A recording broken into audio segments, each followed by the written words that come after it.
they've adjusted their outlook to their responsibility and what football challenge they've been faced with.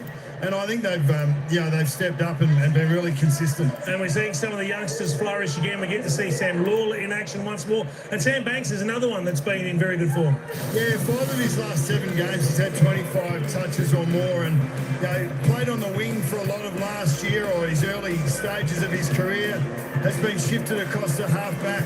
And in amongst those players we just mentioned, Boston and Broad, and the taller young Keys, he is the legitimate run off the back that Richmond require. Jaden Short has missed a lot of footy this year, so when he comes back in, I think those two are going to be a tandem. They're going to play a lot of good footy together the next couple of years. So, Rubes, what do the Tigers need to do? How can they stay competitive for long periods of time today? Well, it all comes to the pressure, and not just the pressure in the contest. They've actually been pretty good the last 6 weeks around clearance against the Crows. I know they got smashed in the end result, but they were +7 in centre clearance. But it's their post-clearance work. So in post-clearance, their pressure dropped to 152, which is extremely under AFL standards. So it all comes to that pressure. They might not be first hands to the ball. We know Geelong have elite ball winners and their ability to use the ball, but it's the Tigers' ability to create the pressure, to force those turnovers, give them a chance, a little bit of scrubber ball outside of it, because when the pressure is over 170, their win-loss record is 3-1. When it's under 170, 0-11. Yeah. So it is a big part of their game that if their pressure is on and it's high, they have to give themselves a real chance. No one gives them a hope in heck, Bucks. Make a quick case for it. No, I don't think I can. I actually think that the fact that they will be true to themselves and run off the back, as Chris just mentioned, I think it does open up the turnover game for Geelong. I think the Cats will be switched on defensively. I don't think they'll want to give a sucker an even break. They will be really switched on today, and they need to get kick-started off the bye, and this late season run to become top 2 starts today for the Cats. All right, we're just about set to go here at GMHBA Stadium. Make sure you join us for all the action from the very first bounce with one of the best in the business, Dwayne Russell, on the other side of the break right here on Fox Footy.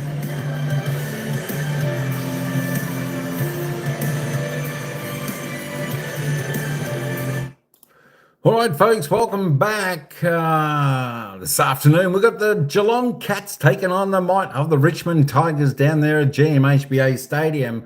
We're about to get on the way in about 6.5 minutes' time. Let's just have a little bit of a look at the ins and outs. Hey, folks, don't forget, we've got the poll set up in the live chat in the coverage here. So vote who you think's going to win today's game. Do you think the Geelong Cats are going to win, or do you think Richmond Tigers are going to win? Maybe I should have put a poll in. Can Geelong win by 100 or more? Well, there we go. That could have been another poll as well, but I thought I'd like to say who's going to win, Geelong or Richmond. Let's just have a look at some of the ins and outs of both of these teams. And, of course, for Geelong, coming in is Jake Bowles and George Stevens. Going out, Tyson Stengel and Bailey Smith late outs due to illness, apparently, so we heard. George Stevens, the new player, getting his debut game today. Fantastic. Well done to George Stevens. Hope all goes well. Of course, tell you what, you'd love to be a new player for Geelong. Coming into a side like this, fantastic. Should be great afternoon for him. And, of course, the sub, Mitch Duncan, for the Richmond Tigers coming in, Sam Lylor, Maurice Rioli back in the team. Hopefully he does well. Some fantastic things for the Tigers today. And, of course, Thomas Sims back into the team for the Tigers.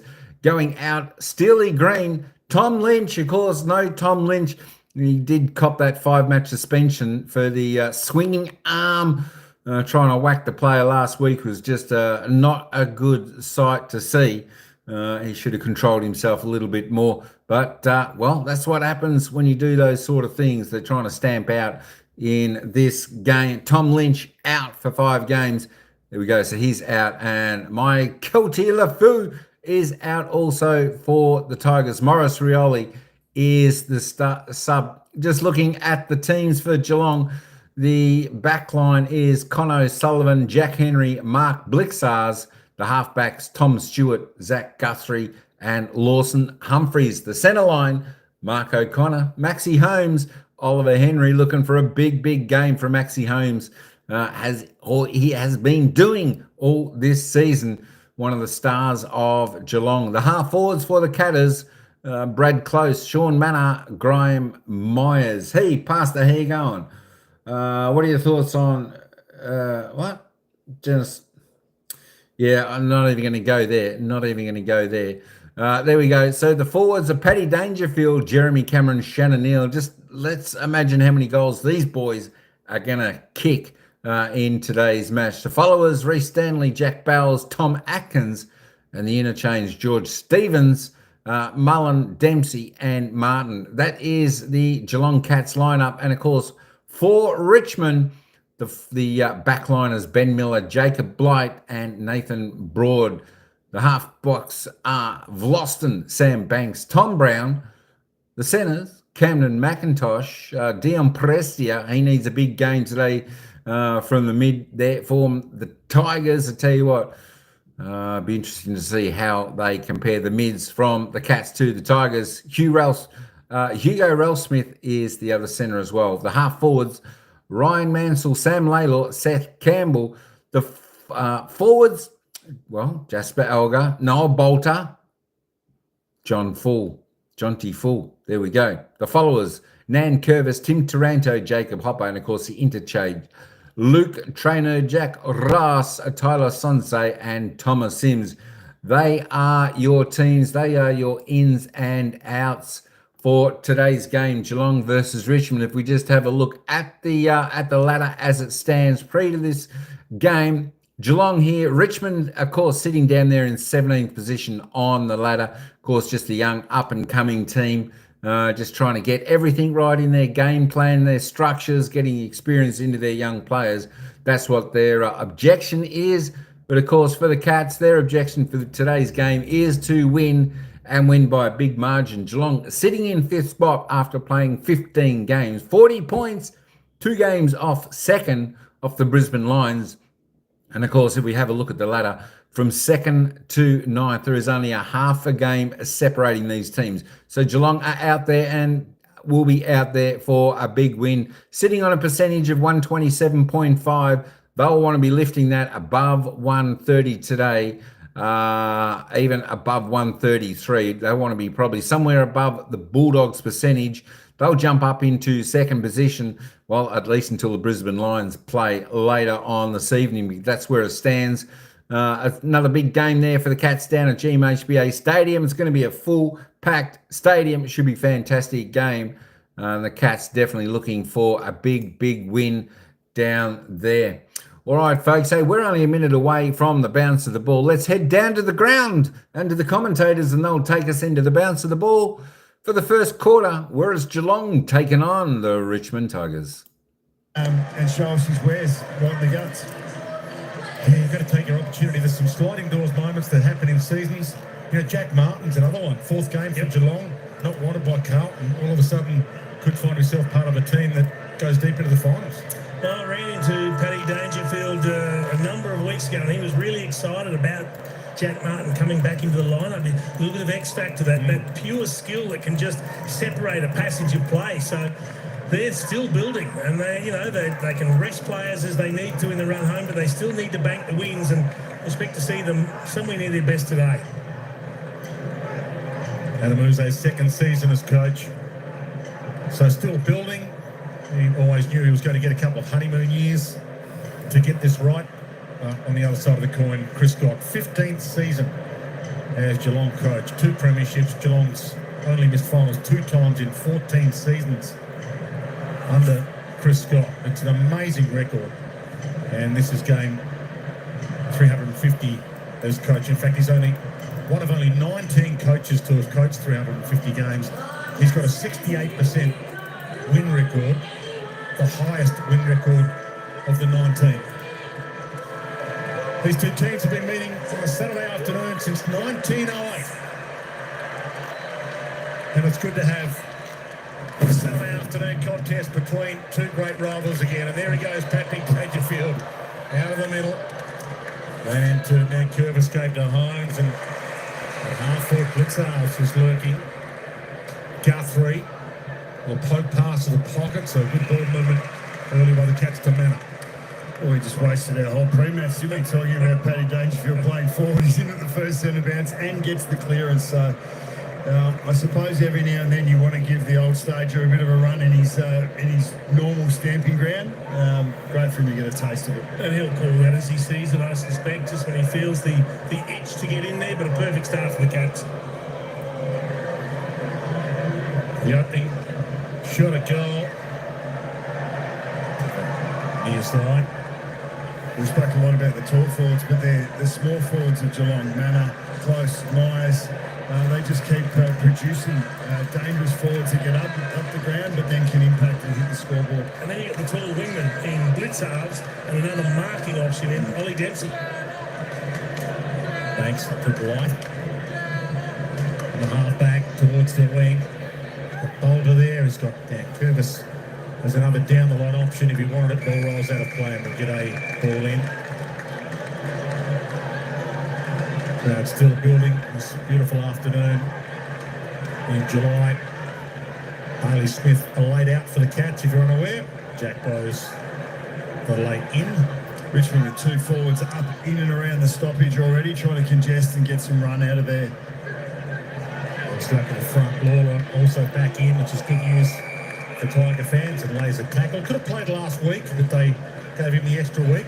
And with the loss of Lynch through suspension, you like the move of bolted forward butts for the Tigers? Yeah, I think that's just important. It's the contest get long down the line is so crucial. So you need an experienced player. There's a lot of younger keys in the Richmond side, but Bolter in front of it I think is important. From the scramble. Banks lays a tackle again on Holmes, going nowhere. Interesting, Richmond's tactics of having two forwards up is nearly identical to what Geelong have normally done. Geelong are holding, they're very similar. There's 3 or 4 pairs of forwards and backs that are around the ball that you wouldn't normally see. McIntosh, almost the traditional Geelong loose Stuart mark at half back, but he couldn't take it. That's ball. Great tackle. That was something we rarely see too. Tom Stewart dropping a mark that he would normally snaffle. So Boulder takes off, pokes it, heads to the pocket. Here is Stewart on cue, and he is content to take it out. That is not good news. This is not. Wow. Might be the left hammy, is it? So they waited the extra week. Oh, it looks a bad one too, the way he's walking. They might even stop play here. They do sometimes stop play for injured players when there's an extreme injury. That looks pretty extreme from here. They've got to continue. It's just a disaster. McIntosh gets there. Hopper gets it around his body. And O'Connor takes the mark. We did speak a little bit about the conditions. It's pretty chilly out there. Like the warm-up's important. It's just one of those things, unfortunately. So he's about to be in the play here. It's coming in his direction. Letarte goes up. Off the hands. Hits the deck. Lines around his body. So he's just off the bench and replaced Lawler. Yeah, the saddest part about that is we want to see the young stars in action. A young man that's got so much to offer the game, and unfortunately for him, it's going to be another stint on the sidelines. Again, they could have played him last week. They said that he was ready last week, but they didn't want to have to manage his game time. So he was ready to play a full game today. So it wasn't a risk, according to Richmond. Yep, and we like that. You've got to manage your players correctly. They took the extra week. They did everything right, but here he is, just as he gets swung in the tackle. Unlucky. Campbell takes the Tigers inside 50, and this time it's O'Connor again. Stewart elected not to go for it, called him into it. They're going to have to be careful with those inside 50s. That one there from Seth Campbell, he kicked to a 2-on-1. Yeah, the loose man at half back is something that the Cats have perfected. Myers, a bullet to Campbell, who will not join the 700 club today. So bittersweet pictures here for all of us. No one wants to see a star like Sam Lawler in that kind of agony with a hamstring after having come back from injury for game 11. You all want to see champions like Jeremy Cameron.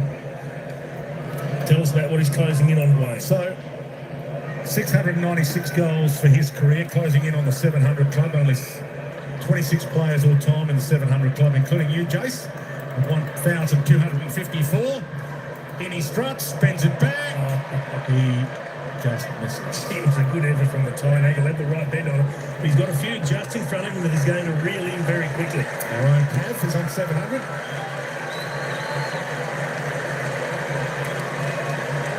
Both of Geelong's entries have resulted in marks inside 50. Just their quick transition, especially through their attacking mid, those trigger hands that give the ball carrier time and space to find his target. Imagine Pav just watching the game would have pumped his fist when he saw that miss. There's a few just ahead of that too. Wayne Carey and co. He might pass in the near future. Campbell gets here. Positive movement from the Tigers. To the pocket he heads and Bolter. As the boys told you, playing forward. Seeing this more and more, the acceptance to go to the wide lead and a mark outside wide inside forward 50. There's another one. That's it. Defences are so good to cover the hot spot. Back in the day, Jace, you would have been trying to take marks to a 25 metres straight out in front, but I think sides more and more are just taking that mark inside 50, even if it's wide. Yeah, you can only mark the ball or kick the ball where the opposition allows you to, can't you? Bends it around, did a pretty good job, did a great job. Mansell gets the Tigers on the board. It's a good finish. That's a classy finish. Two options. Do you kick around the corner on your opposite foot or go the check side? He was really confident with it. That's 4 inside 50s to 2 for Richmond. They've been able to, even though there's been some that have been bombed and the Cats have been able to intercept mark, through the midfield, you can't say that Richmond haven't had their fair share of options going forward and opportunities, and to be able to hit the scoreboard first in terms of a major, it's a really strong field for this young side who have already had field position also.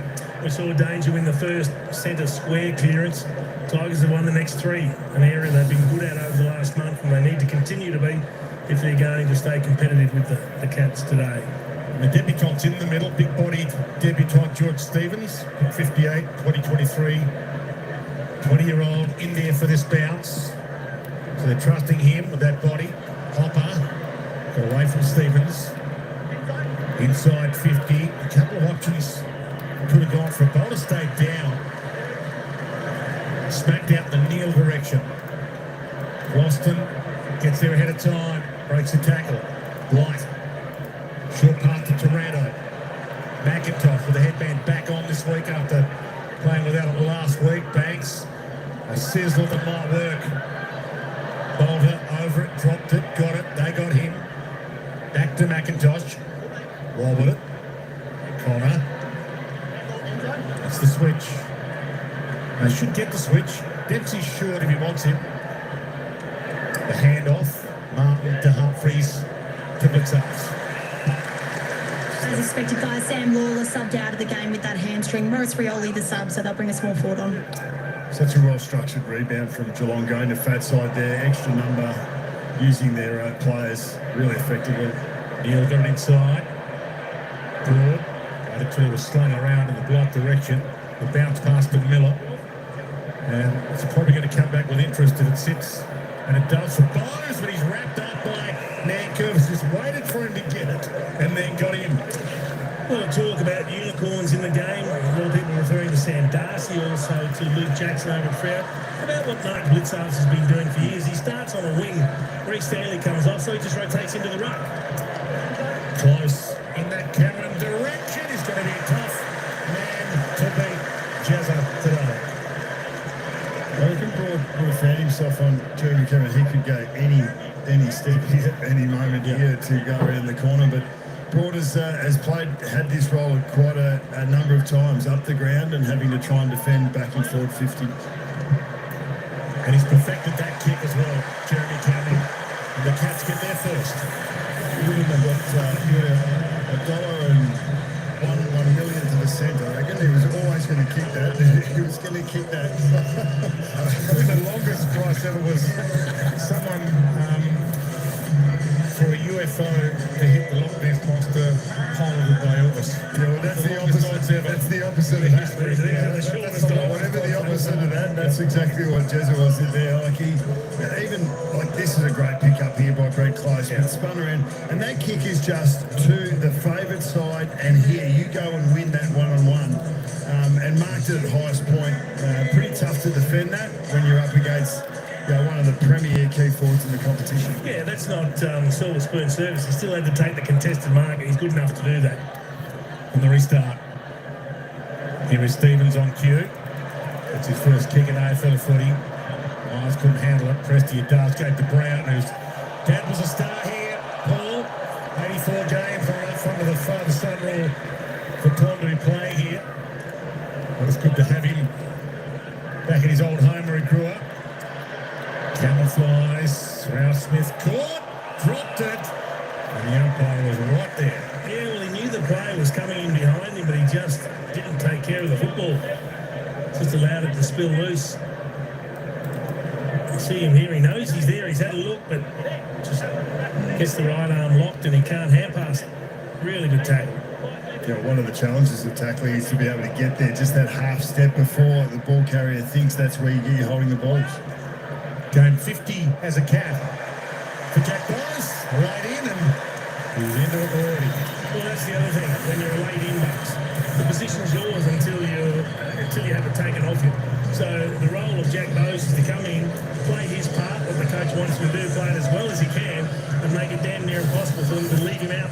When other players coming back next time. Well, if I'm a Geelong player on a Cats list and I haven't played a senior game, I've got no doubt that the coaches will go to me if they think that it's going to make the team better. Yep. Whether no matter what role you play, I think the Geelong have been as good at any at building the depth of a list and being able to go to that depth and test it to see if they can improve the team. Jack Bowes has played a lot of football this year, a lot of good football, and has been rewarded accordingly. Interestingly enough, 6 insides for Richmond, 1 goal, 5 insides for Geelong, 2 goals, 2. So they're more effective in the front 50 and defending really well in the back 50. That's 80% efficiency going forward. That's extraordinary. Stevens in the 15, won famously by Peter Riccardi, probably the most famous 15 for the Cats, 288 games in the 15. Campbell wrapped up by Martin. Modern tackle, wasn't it? He tackled with one arm, put the other arm up in the air as if to show that I'm not grabbing an arm or slinging into the ground here. He's had a lot of injury problems, Jack Martin, but he looks fit and healthy. He's showing good speed out there early doors. Sims doing the rock against Blitzars. Atkins and Toronto. I think it's a really good coaching decision to have Jack Martin sitting as the highest back. You're going to find a fair bit of ball there. There's no stress about having to beat an opponent necessarily in front of the ball. Gives him a chance to jump into the game. Trainer inside 50, Humphries. Montreal, who, as the sub, is out there early because Lawler is off with what we suspect to be a pretty bad hamstring. If he joined us late, Bowes. There's Martin. There's Blitzars. He dropped that without his arms being chopped. Broad inside. Toronto, good step. He cuts around him to get him though. Mullen. Corner, fumble, Rouse Smith. He can go all the way home. There's no one in the square. Just needs to be accurate. And he's wildly inaccurate. Just lost his balance there in the last half step. Probably overreached, probably could have gone forward another 2 or 3 metres. You see another Tiger who's heading underneath Alga. Yeah, best result at least for the Tigers that hit the boundary line, so they get a stoppage here. Keep in attack. Just going through for Jasper Alga, so we'll keep an eye on that. There might be another man down. Presty at court. Stanley hammers it away. Manor.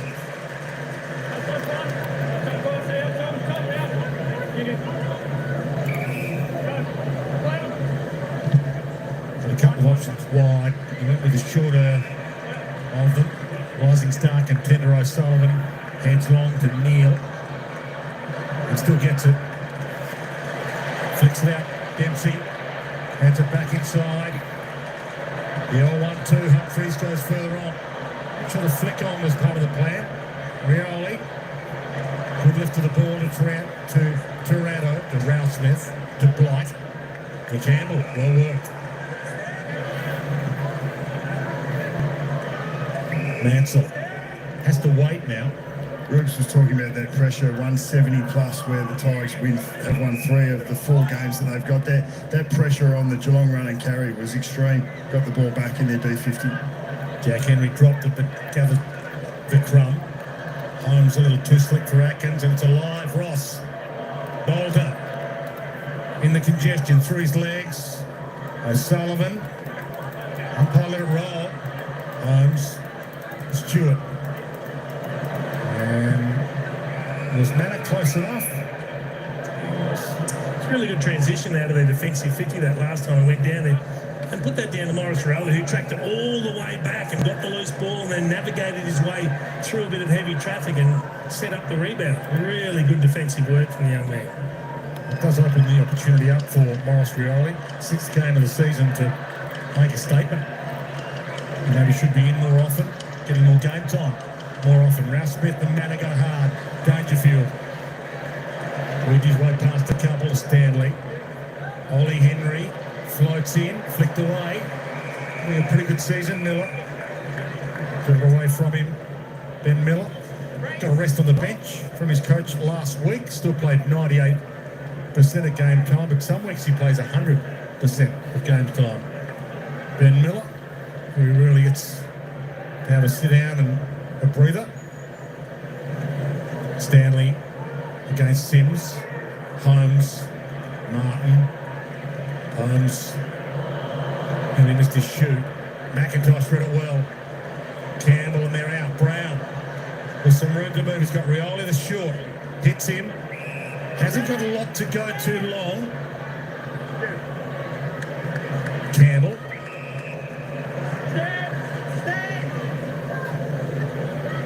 Just see with so many players in and around a stoppage, there's a lot of space to run into once the clearance is done. Curvis pushing forward to help out. Famous name here, of course, with Ian and Bruce. A couple of superstars of days gone by. The Dan Curvis name.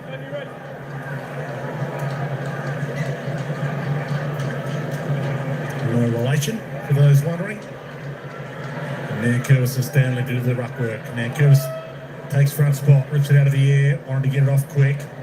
Atkins, Guthrie tumbles it away. Blight, speaking of famous names here, Blight flies in, dives in, no relation either. Flipped out to Dangerfield, caught. Having a crack the Tigers. Yeah, Got to give him credit for that. Banks, Rioli, Campbell. Now he can kick from miracle angles. Goes with the check side and he posts it. He does like having a crack. I'm assuming he looked inbound first, but Of course he did. Look at the at full flight banana. yeah, run. Probably one of the hardest skills to execute. He did the Campbell flip in that opening round game in the win against Carlton, which was a premonition of maybe what we're going to get from Carlton for the rest of the season. We should have believed it when we saw it. Richmond are going to be okay, but Carlton might have a few problems. There is Ollie Dempsey, Rising Star winner last year. Having a good year as well. He's approaching game 50. He's going to have 48 for Ollie. Kicking plenty of goals from that wing. Man Curtis, Manna. Heard the call. Brown goes and gets it. Tough for Vlosten is the meat in that sandwich. As Vlosten and Paddy Dangerfield in the same picture. I know what you're thinking, Richmond fans. Tigers did win that 2020 flag, remember? Dangerfield. Hopper. Flung out. Tough contest at the moment. Not a lot in the numbers. They're doing a lot right. 2 goals to 1 down, but leading the territory battle, 12-8. The inside 50s in the Tigers' favour. Just if we do get a repeat stoppage, it's probably likely that there'll be a couple with so many numbers committed. Have a look at the bees to the honeypot around this stoppage. Neil almost had it. Funnel it out. Dangerous spot to be handballing to in defence. Bose comes the other way and lays a good tackle. Didn't get it high. Holds it up. Good attack from both players. Sonsi, who started on the bench again. Again, plenty of bees around this honeypot.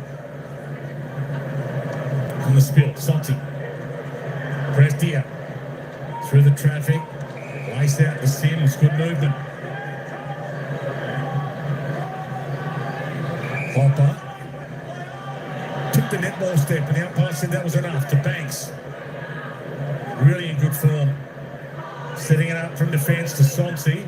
Floats it. Will Sims go? He lets a few others go, including Mansell. I'm not sure whether that was part of the grand plan, but Mansell letting the umpire know maybe enough. Job free. Yeah, could have been in order. I'm with you, Dwayne. I think Sims could have owned that ball if he really attacked it. The big man in front, just take the initiative. You're in front, you don't get caught out, do you? If you're the big fella.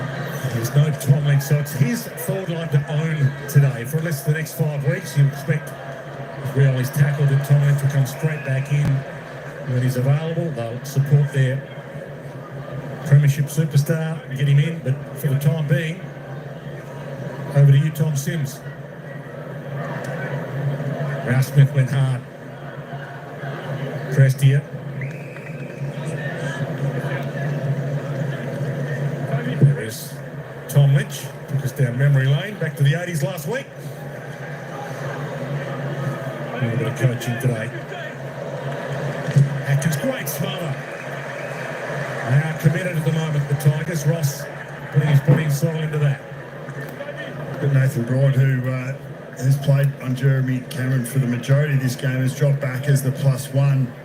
Luke Traynor, who's dropped into a defensive role on Jeremy Cameron when he's up closer to the stoppage. Boulder couldn't keep that alive. Tom Brown just came to the bench for the Tigers with a little bit of discomfort getting his left ankle assessed. They've taken his boot off, but yes, looking in a little bit of discomfort. Thanks, Ruby. A couple of issues, not just Lawler out for the game. Jasper Alga came off hobbling, and now Tom Brown with an issue. But they're up for the fight. Prestia. It just looked a bit quick, didn't it? It looked a little bit too quick from Jacob He Hopper. definitely tried to handle it, but whether he achieved it or not, the umpire wasn't sold. So Holmes overcooked that handball, missed his target. Rouse Smith on the rebound, and the Tigers are in here. Hopper heads wide. Fall. He can roost the ball. He was kicking him from long range early. He has launched that from long range, and distance wasn't the issue. No, it wasn't, but it was a little bit of an afterthought in the end. He looked at options and then he just threw it on the boot. If he took a bit more time, he could have had a considered set shot, because I think he made the distance comfortable. Just a word on Jasper Alga, who went down into the Richmond rooms, was just getting his ankle restrapped, so he'll be good to go. Thanks, Ruby. Holmes. Paid the mark, even though it was a juggle on the line. Guthrie. Stewart. Jack Henry. O'Connor. No, switch again. Guthrie can go if he gets. And he gets. He's got Cameron lurking. Cameron and Holmes could have raffled it. Seniority. Jeremy a sizzler to Atkins and gets it back for the 1-2. Heads out wide. Myers. McIntosh. McIntosh did well. He knocked it down to his own advantage. Flipped the handball up. Sonsi couldn't handle it. McIntosh to Prestia to the middle. Taranto. Almost blocked the one-hander. Feeds it back out. Sonsi a little fumble. McIntosh. Myers. Stanley. Dempsey. He's got Blitzhouse or Dangerfield long. Dangerfield in the goal square. He's on the run. He's up. And he marked it. The clear and present danger. He was there for an eternity. A really good call further afield, Dwayne. It was just a little fumble from Tyler Sonsi, and that's all it took. If he was clean, they're away, the Tigers, but fumbles at this level cost you, unfortunately. They've done so much right, the Tigers. They're really competitive early. But you can't afford to give them these sort of opportunities. Didn't kick a goal against the Lions in his last game, game 350, 0-3.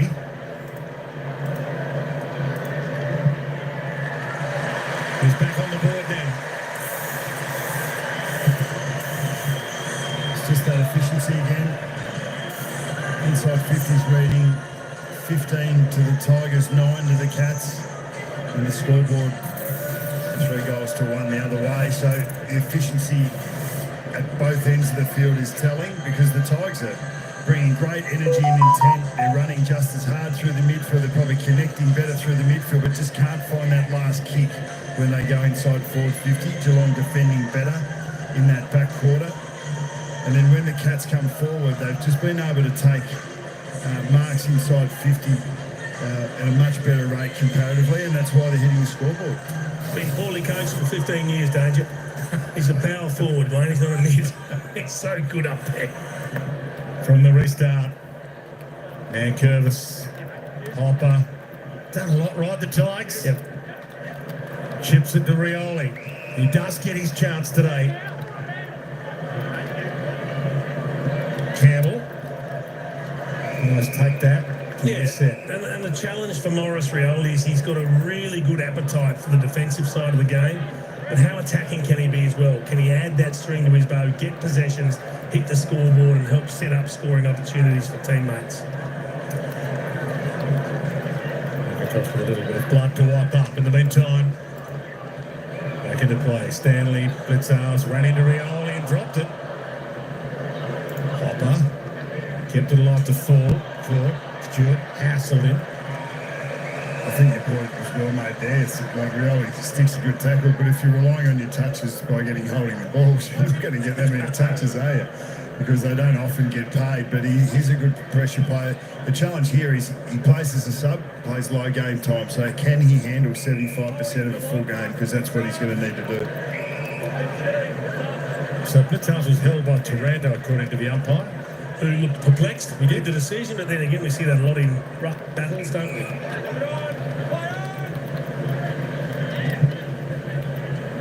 Loston and Cameron engage. Campbell. Blight. Good step. Heads wide, falls the guy. Keeps it alive to Taranto. Ross hammers it. It's high. Manses on 2. Can't beat the 2. Jack Henry with ease. Unfortunately, he didn't look before he kicked. He just turned and banged away and kicked it right where the loose was. Holmes split the middle. He had 2 to go for him. Rioli went and got. He's doing some good things, working so hard. Yes. Really working his butt off. You're right, a bit of patience for Fox because he's got a lot more game time than he probably anticipated. Well, in that role, in the high forward roles, the most you will play would be 80%, but even the fittest players would be an 80% player, because you need to maintain that sharpness and that burst that we've seen him display in his first 10 minutes. Myers had to mop up his own little mess to Dempsey.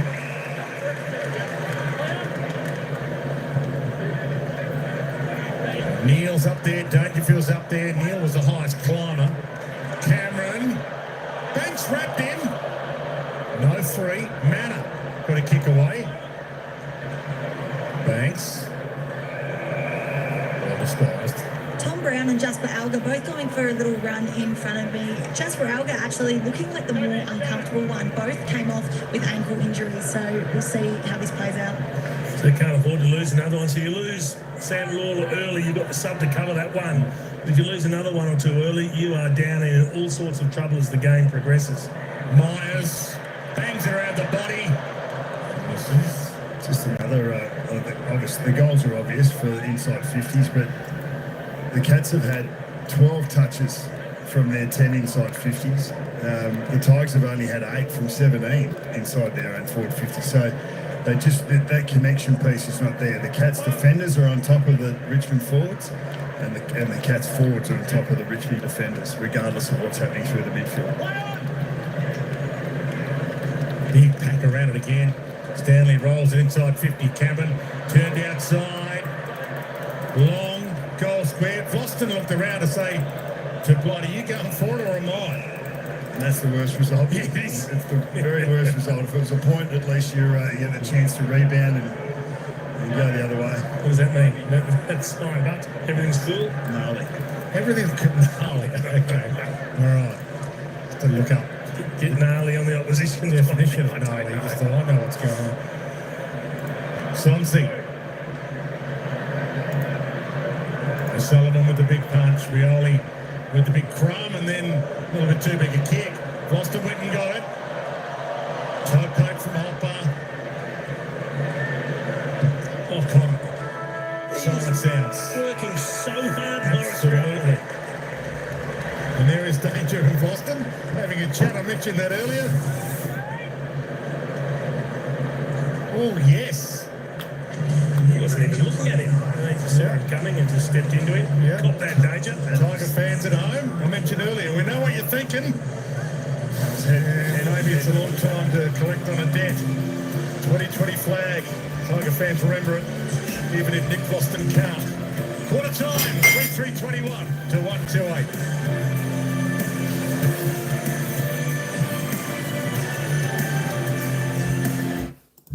All right, folks, there we go. Quarter time here down in the Cattery. It's the Cats 3-3-21. The Tigers 1-2-8.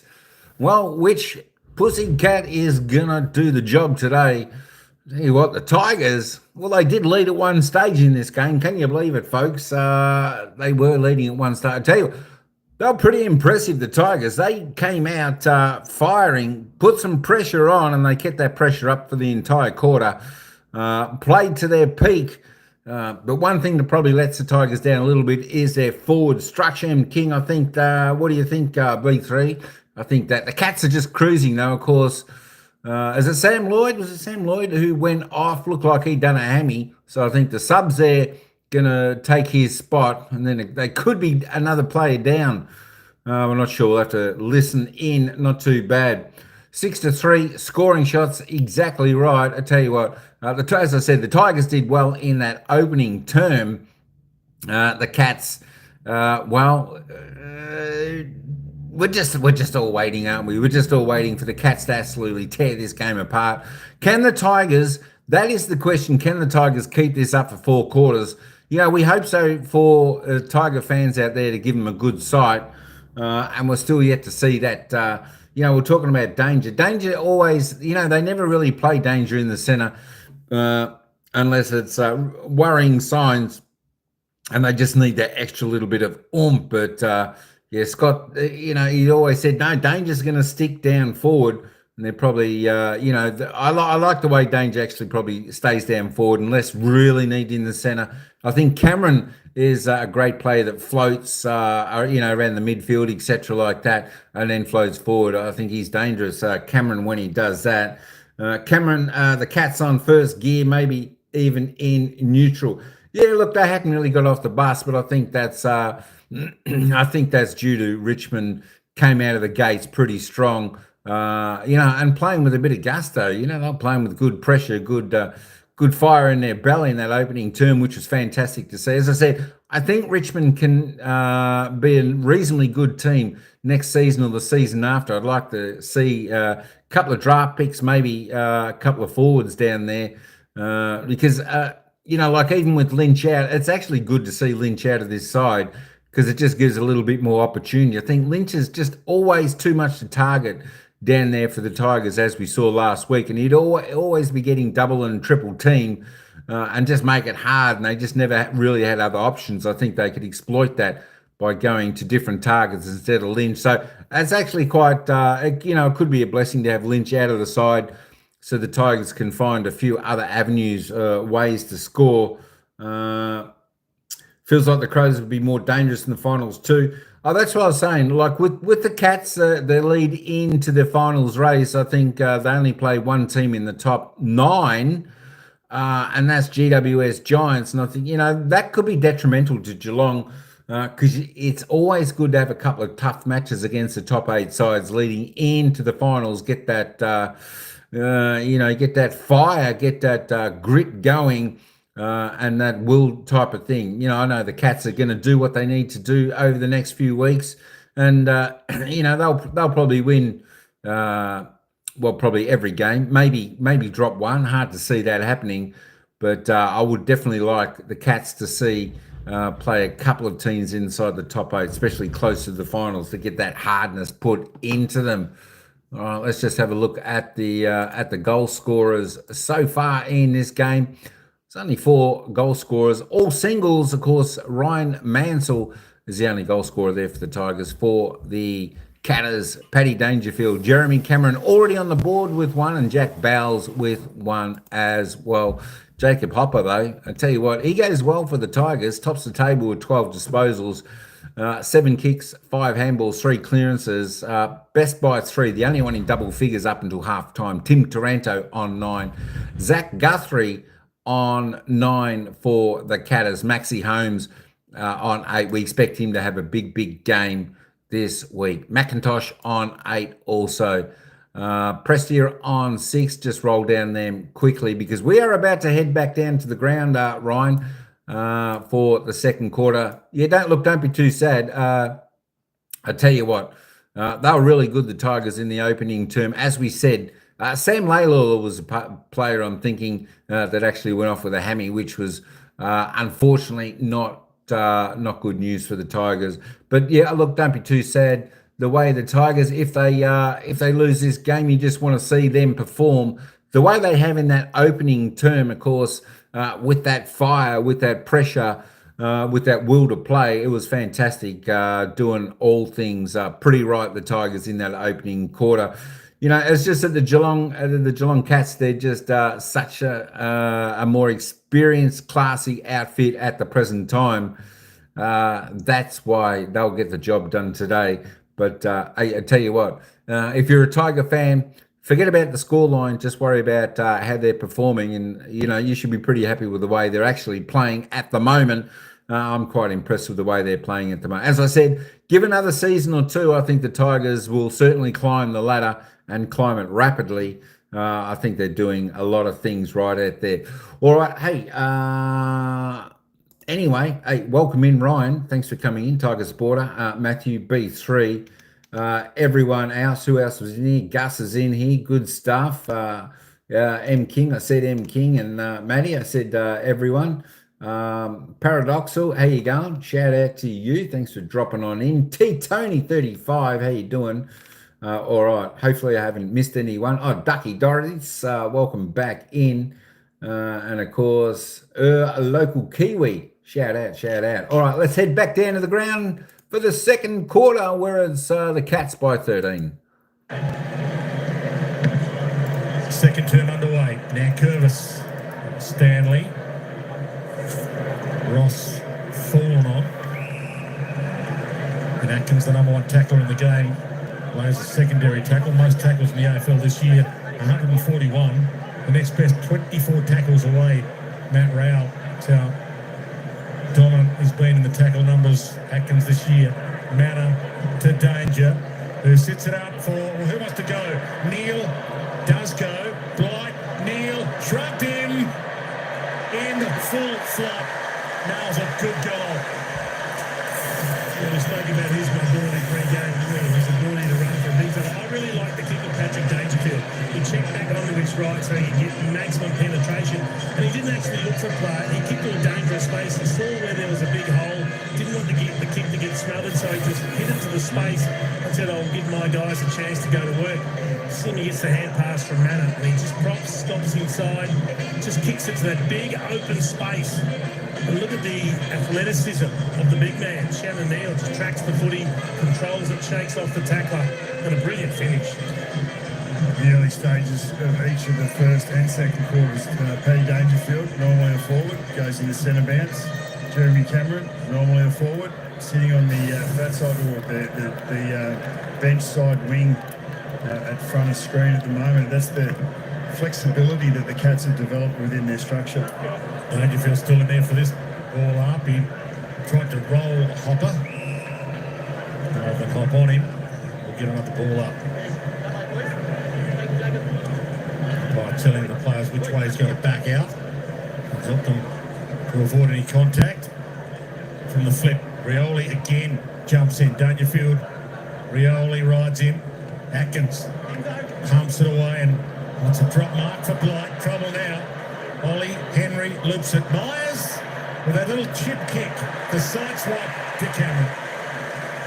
So Jeremy Cameron starts on the wing, and during the stoppage, 60 metres out from goal, he just runs forward.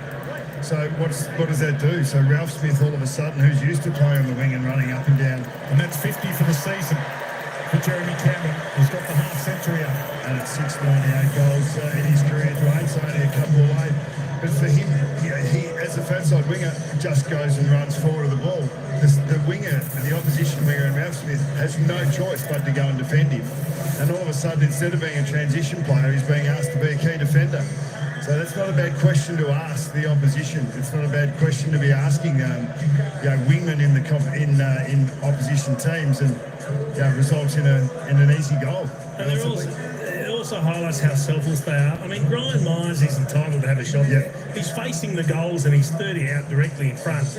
But he'd rather share it. He sees Jeremy Cameron make that space and says, well, I'll kick it to him, he'll kick the goal for us, and ultimately the team still gets the goal.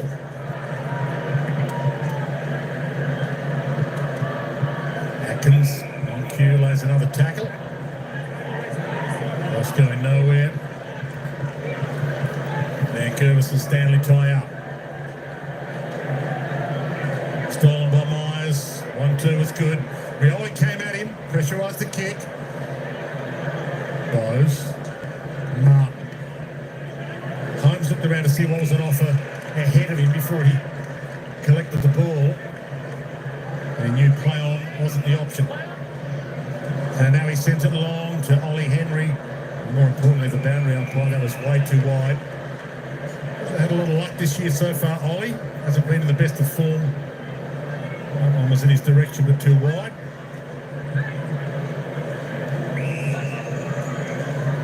Miller.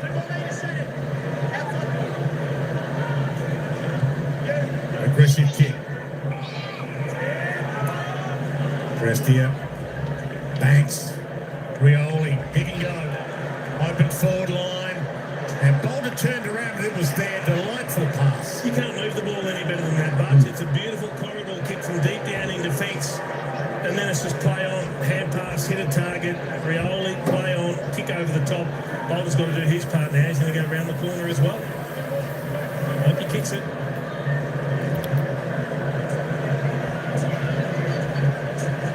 Sent forward, no Tom Lynch for his first goal of the season.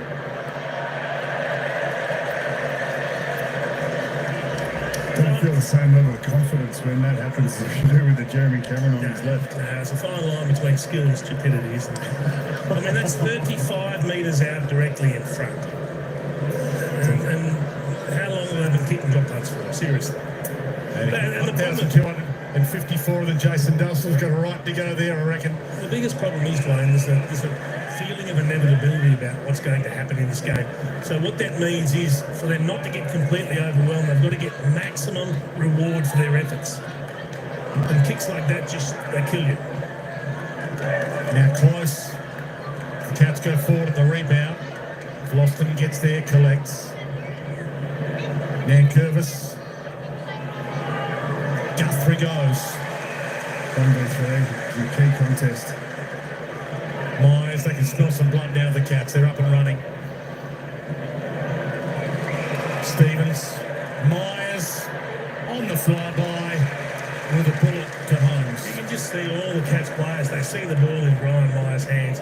They're moving. They're on the bike. They say, I know he's not going to have a long shot. He will just pick out the best target and hit them. We were talking about Pat Lipinski as one of the better inside 50 kicks in the competition. I think he was first 2 or 3 weeks ago.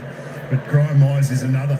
You just grow a leg, you think, geez, I just need to find an extra foot of space and I'm going to get an uncontested mark.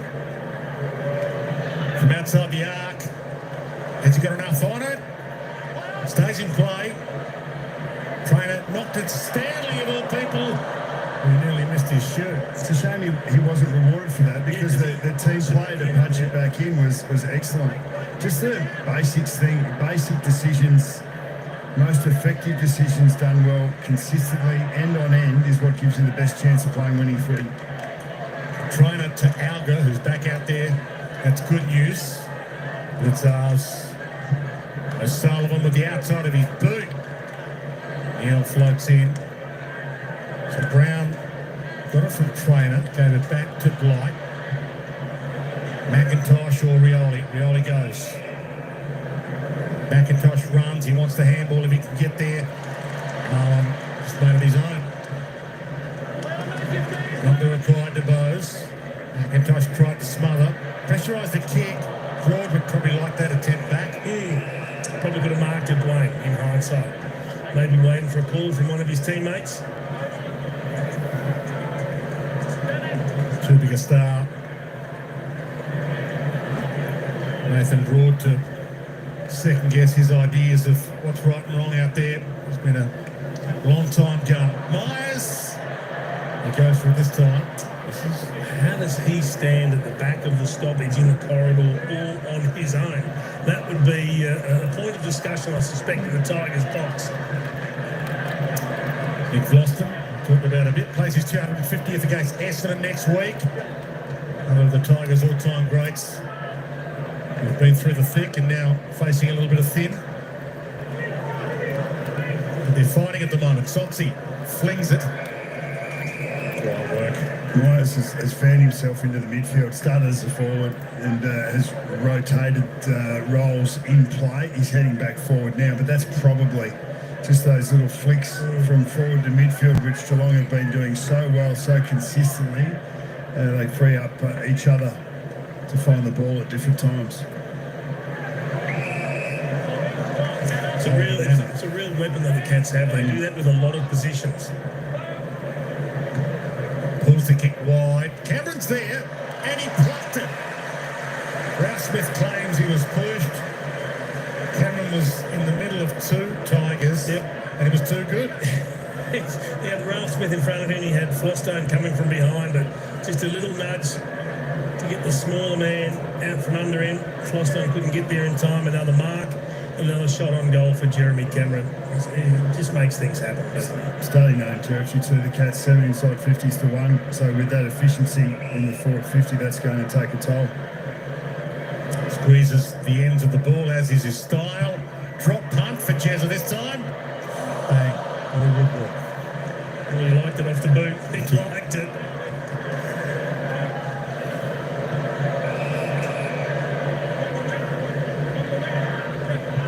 Will they switch it here, the Tigers? Miller to Blight, hemmed in.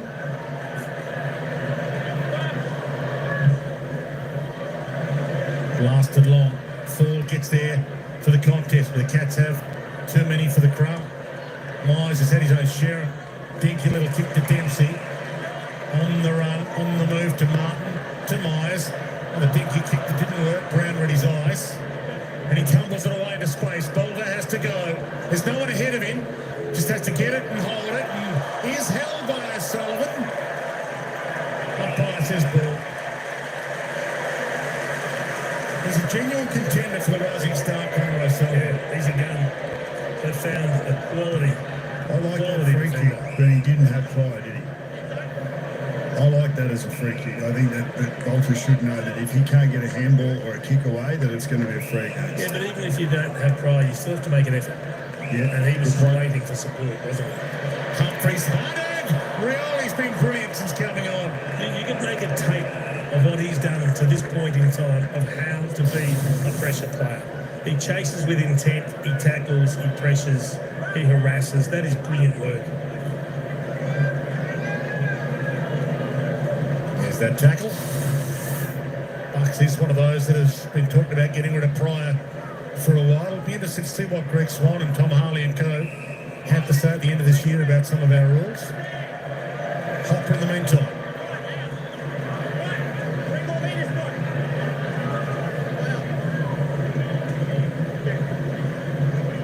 Sits it up. Almost O'Sullivan. He's doing his best to rise up those Rising Star rankings at the moment. Flung out. Fall. Feeds it on. Alga. Outside of his boot to Bolter. Turns and goes. Opens it up to Ralph Smith. Got it. Really good kick from Bolter and great work from Hugo Ralph Smith, get a little bit of your own back when you get the chance to push forward.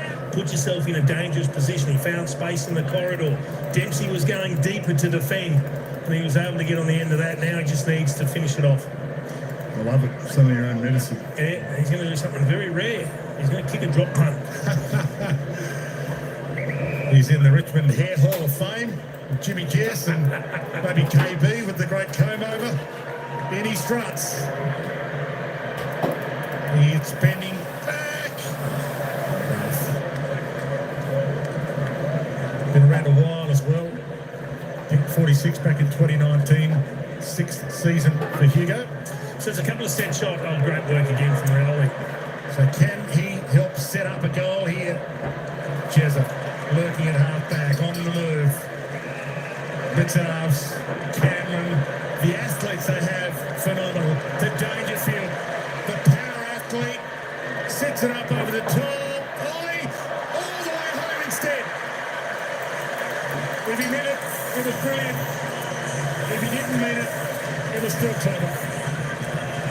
So therein lies the problem for the Tigers. They missed 2 regulation set shots and goal, one from Noel Bolden, one from Ralph Smith. And instead of being 12 points down, all of a sudden you're 32 points down. Missed 2 easy shots. They go the length of the ground, kick a goal, and the gap opens up. So if you're not getting a reward for that really hard work and effort that they've been putting in, and they've been trying really, really hard, the Tigers. It sounded like a broken record talking about the defensive efforts of Morris Rioli, the pressure and the opportunities he's creating with his defensive work. But if you don't reward yourself on the scoreboard, it will sack the life out of you. And it happened right up front with their 450 entries in the first quarter when they had the weight of field position. But Cats' efficiency at either end, just the hurt factor's been too high. Marlon this time breaks away to Stanley in the right. Stevens is getting plenty of it in game 1. Neil inside 50, close, play for the free. Ollie Henry off the carpet.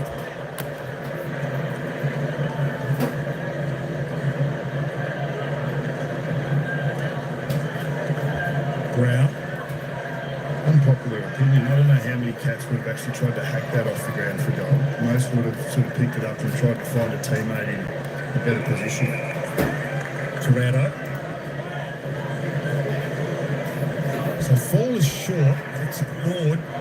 Ross goes longer. Campbell was his target. Martin goes and gets. Rugs a tackle. Sullivan. Here they go again. Humphreys. Stevens, who's in there because they say he's a really good ball user. Been getting plenty of it in the twos. Back to Humphreys. Dangerfield or close this time. They're just too good, aren't they?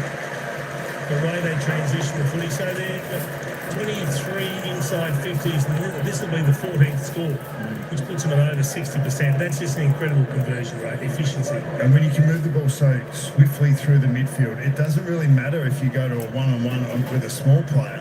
The defender's already out of position because they're trying to slide back to cover you. They don't have a vision of where the ball is coming from versus where you are as an opponent. Brad Close was basically able to take that uncontested. There's plenty of games where he has more handballs than kicks. That'll work okay. It's a work of art. And they've got another one. Second best in the competition for goals for inside 50. They're showing us why. This is the efficiency we talk about. And they've got so many options, so many dangerous players that just know what to do and such great decision makers with the footy. It's great to see the debutant, George Stevens, involved in this chain. He gets the ball there. It's just a diggy little kick, but it hits the target. It hits Myers. He's able to link up. Humphreys kicks it deep forward. And then it's Close. They're tracking the ball coming back. He's the only one with his eyes on the footy. Takes the mark, goes back, finishes. This is why they're one of the threats in 2025. They're just a professional team.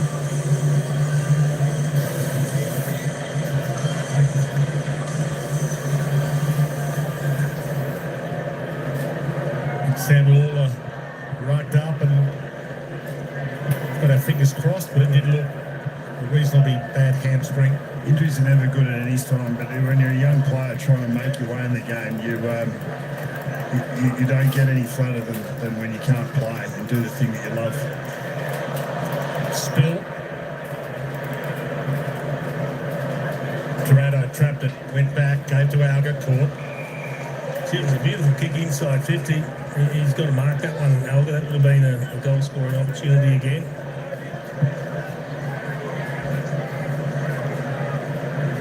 Stanley and Nankervis slaps it into some space. How's the umpire going to read that? I'll have it. That's how he reads it.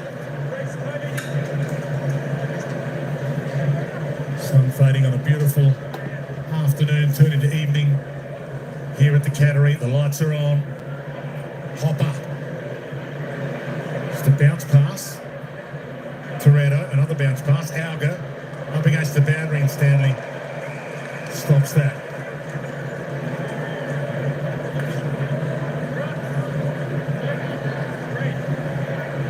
A wafted breeze. A nice afternoon, and crowd getting their money's worth at the moment.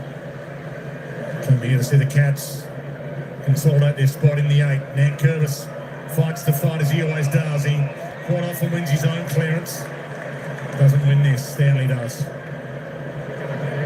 He roosts it in the Guthrie direction. Protected the drop zone. He knew he had a couple riding shotgun, including Dempsey. A little clever bounce on the deck, the double-handed smackdown bounce. Double dribble. Yeah, it was beautiful. He is an ex-basketballer, of course. Gave up footy for 4 years to concentrate on a basketball career, and then realised it wasn't going to happen, so he hired himself a personal trainer. He said, I want to become a footballer. And here he is, off and running again. Slips it inside the Dangerfield. He turns, goes, and close has marked it. So it's a behind. It's a behind. Do you let that bounce, or is it floating that badly that you have to go for the mark? You're the spearhead. Of course you try to mark it, because there's no guarantees that it's going through the points of the goals, is there? It was just a chaos ball forward from Dempsey. Wasn't great at all, but Dangerfield in front, hooked onto the left. Oh, trouble. All manner of trouble. He's got it, and he can't make something of it. From the scramble, through legs. Ollie Henry floats it. Here's Dempsey again on cue. Sonsi with him. Dempsey. Myers. Dempsey hooks it around his body. Close. Can't do it this time either. A comedy of errors. Prestia hammers it away. Jack Henry's out there. Flipped away. Fuller did well. Knocked it on. Into some space. Alga side by side with Stewart. Experience disadvantage there was huge. Jack Henry, Stanley, and here they go again. Neil turns. Open space again. No one comes at him initially, so he pumps it in the Dangerfield direction. Danger gets up there. Off the head of Nankervis. Voston gave it to Danger. The last person he would have wanted to give it to. Holmes. Manor. It's a fun watch for Cat fans so far. The ground could not have been any bigger when the Cats got a hold of it at the half-back flank. Reece Stanley was able to find Shannon Neal with a 25-metre pass. He had the centre square to himself, Shannon. It was. The play was as spread out as you could imagine it. And here we go. Paddy Dangerfield, who attacks the aerial ball, and then he's the one up to go and win the ground ball. Really quick hands here. And then an understanding that the pressure's probably going to continue to go for Fatside, and Sean Manor was able to cut back, change the angle, get onto his preferred foot. Really good snap, great goal sense to know exactly where the finish needed to go. He was really dirty on himself, Nick Flostone, after that, because he had clean possession and it was just a mishit hand pass. Just slid off the fist, didn't penetrate, didn't go anywhere. Danger picked it up. Curvis climbs high. Stevens again in the heat of the kitchen. Looks solid. Holmes off and running. Heads to a goal. He was born to run. Max Holmes.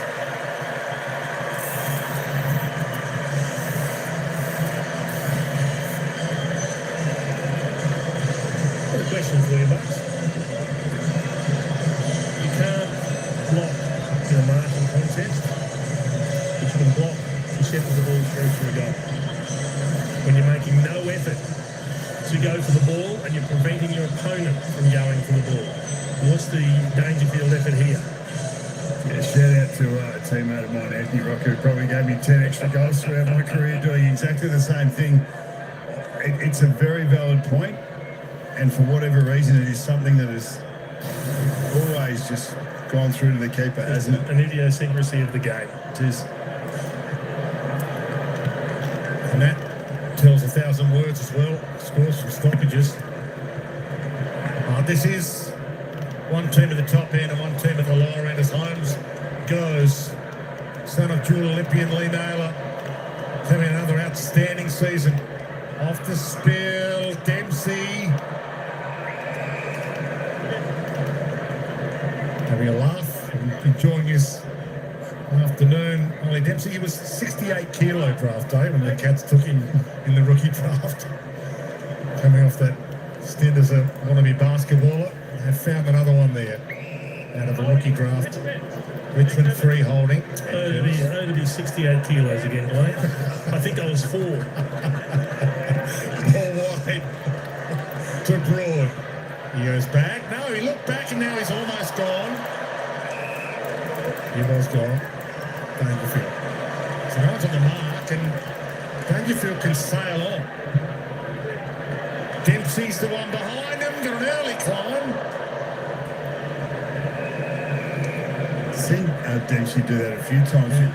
He jumps off, he's a left foot jumper, but he can actually jump the way that you would normally jump off your other foot. He's sort of, it's nearly the opposite, but most players lose their balance or can't actually get up there on that, but he finds a way off half a step to be able to still get a decent ride. Geelong hold, is there? Against Hopper, I think. And it's going to the debutant. So Stevens to have a shot. We were told pre-game there's half of Warrnambool here this afternoon for this. George Stevens from South Warrnambool. Yep, Jacob Hopper just had the arms around the waist. Elite kick. Welcome to the big time. First goal on AFL footy. And they come from everywhere to celebrate with the debutant. It's a great sight when a player kicks his first goal in league football because 17 other players sprint from wherever they are on the ground to go and pat him on the head and congratulate him. How pure was the kick off the boot? They say he's a beautifully skilled player, both sides, but that was just brilliant. Well, the defenders were halfway up to celebrate with him before he kicked it. They were pretty sure. How good's the low ball drop? Just places it straight on the boot. The punch. There's not a lot going wrong with that, and they come from everywhere, as you said, bro. He had to get out of there. He was getting roughed up. Coach that, yeah. See, the future looks bright for this club, doesn't it? They just continue to unearth great young players. We celebrate disposals and goals. Tom Atkins has had 13 tackles already this half. He's had 8 touches, but 13 tackles. That's why he's a mile in front, Dwayne, as you said. Yeah, 141 tackles coming into this game. The next best was Matt Rowell with 117. Although I think Matt Rowell might have had a few today. Yeah, 14 himself. That's a record. Atkins and Mullum just waxing for possessions. A floater, Blitzhouse. Nudged away, Vlosten. Heads out wide. Sonsi. He's got to keep fighting. Trainer has a bounce. Drills it wide towards Sims. Through hands. Get a ball in. Look, Trainer. Grandfather has a grandstand named after him here. One of the greatest of all time. Doug Wade. 123 goals, 73 back in 69 for the Cats. The great Doug Wade, 11-time Geelong leading goal kicker. Be happy to have his grandson back at his old home. Nudge, Geelong free.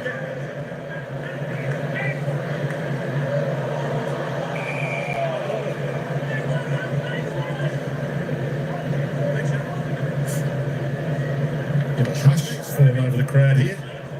It's like being in a theatre at the moment. Just watching this movie they've seen before a couple of times, Macintosh. Mansell, Campbell. Good speed. It's crocodile roll by Martin in the tackle there. Didn't get into his back. Campbell bounced up, did well. Shot further on. Sullivan couldn't do it. Oh, there's a little flick. Stewart out wide. Close for 2 to beat. Big line, Tom Stewart. Just the 6 possessions to this point in time. Now fall in the hands of trainers. So we'll wait here to see how Johnny Fall is.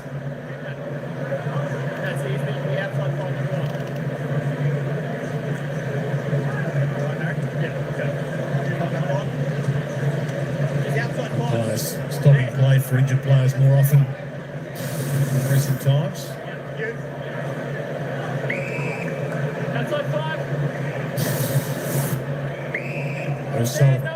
And of course, contest.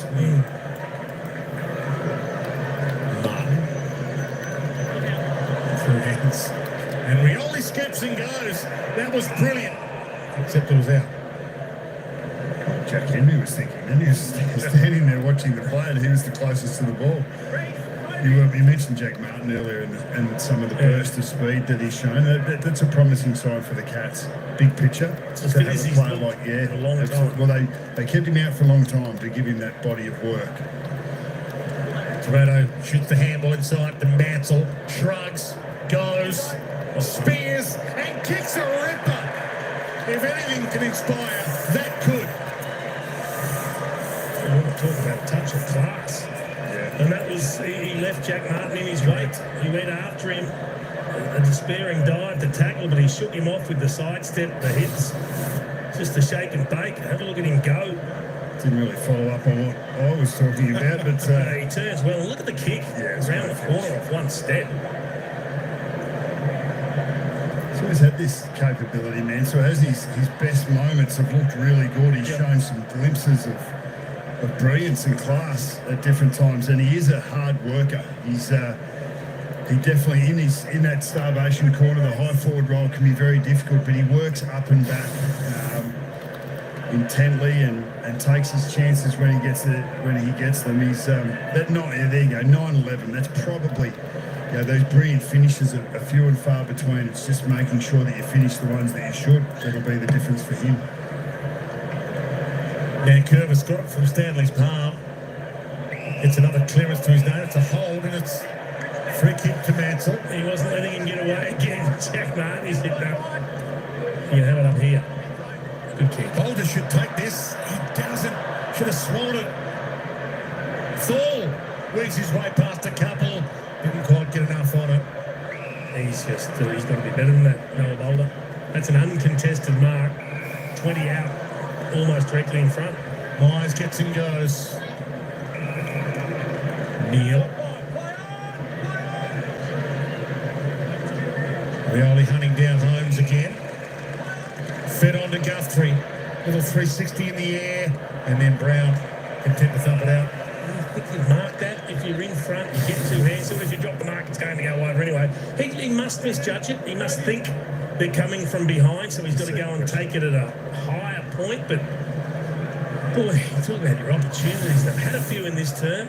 They just haven't got the reward. Yeah, Bolton missed the shot that he should have nailed, and it would have been an easy shot at goal, you would think. Holmes back inside 50, bouncing ball. Cameron, he keeps it in front. Good commitment from Rouse Smith, put his body on the line. He's getting up slowly. Bose. Chips. Humphreys. He might go. He spent that before it earned it. And now he's forced to pass it to close. He's told to go. Now, is that required to Neal? It's getting a little silly at times, but the Cats almost look like they've got spare men everywhere they look. And again, he doesn't blaze away. He could have had the shot. But he saw Shannon Neal. He thought, I'll just reward the big man. He's in space. He can take the time, go back, have a set shot directly in front. 35 out. Just 1 goal against the Lions last game, 1 goal 2. Tough to replace the great Tom Hawkins, one of their all-time greats, but making a pretty good fist of his season so far, Shannon Neal. Yeah, they're just starting to pick them apart, the Cats. Well, they have been as the game has progressed. 58 marks to 27, 52 uncontested marks to 26, so double what the Tigers have been able to do. And the Tigers don't try and kick around you or through you. They try and run through you, but the Cats have balanced their offence up really well. We've seen run and carry and burst from stoppage, but then we've also seen them lower their eyes and find their uncontested options, whether it be off half-back, through the midfield or inside forward 50. And even here, Humphries is just even though that hasn't gone the distance, it's still in the hands of a Geelong player who can find the next Geelong player, and that's what they've been able to do, putting chains of possessions together. Will be flushing downstairs. As you can see on your screen there, Paddy Dangerfield just came for a spell, getting a left hamstring worked on. Whether they're just keeping it warm or whether he's had a little moment there, we'll wait and see. Yeah, it's an interesting one because he has had some hamstring awareness at times this year. Holmes spears it to Cameron. Good fist away by Broad. That's a great score. Desperation to get the arm around. They won't be taking any chances with this man. If there's a hint of anything other than just a tiny bit of, even if it's tightness that lingers, they'll sub him out. Mitch Duncan ready to come on and play his role. He'd love to get out there. Yeah, that's a luxury. You've got a 304 gamer to bring on. Mitch Duncan as your sub. Campbell should be marked by Stanley. Stood in the hole and Bolger was out of position. And he's another one, Mitch Duncan, that's got to earn his spot. That's got to prove that he's in the best 22, 23 come September. Gee, Humphries was good there. Stanley back to half forward. Neil came hard. Mullen with the crumb. Wobbler. Cameron slightly held, not enough. Keeps it alive. Kept it back in. Trying to go back and kick goal of the century. Vlosten looks a little too wide from here. He did. But he went the handball over the top to get it back to himself. It could have been anything. He was thinking goal and season and century. Mullen long. Who's got to float in? Cameron! He's threatening to put on a show. Siren sounds. This is for his third for the half. So whether to go around the corner or drop punt. He is allowed to go to the side as long as he kicks it from that point behind the mark. It looks like he's going to kick a drop punt.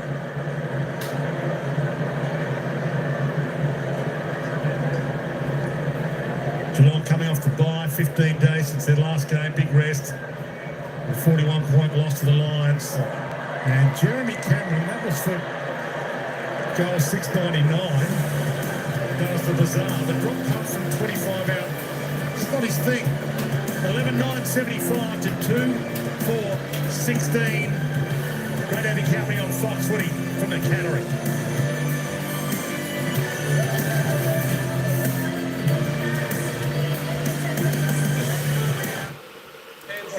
All right, there we go. Half-time down here at GMHBA Stadium. The Cats doing it well, 11-9-75. The Tigers doubled their score, 2-4-16. The Tigers putting on 1 goal, 2 in that second term. Well, the Cats, however, I tell you what, they are the Hunters. 8 goals, 6, 14 scoring shots in that second term to the Cats, and don't they look fantastic? I tell you what, if you're a Cat supporter, you're going to be quite happy. You're going to be back later. No worries, Paul. We'll catch you later. Maybe the Tigers will be a little bit closer. We'll see. But Albert's prediction, 70 seems far too low. That's what I was thinking. What the hell? Half-time score? I tell you what, that is the half-time score here. I think Geelong was just doing what Geelong do, just going on their merry way. The Tigers, of course, in that opening term, came out all guns blazing, had the pressure going down. I think it was just a little bit too much of a toll in the second quarter for the Tigers, and they just sort of slow up. They just couldn't seem to keep that pressure going, what they did in the opening term. The halftime score, 75 the Cats, 16 to the Tigers. That is the halftime score. Raju, that is the halftime score.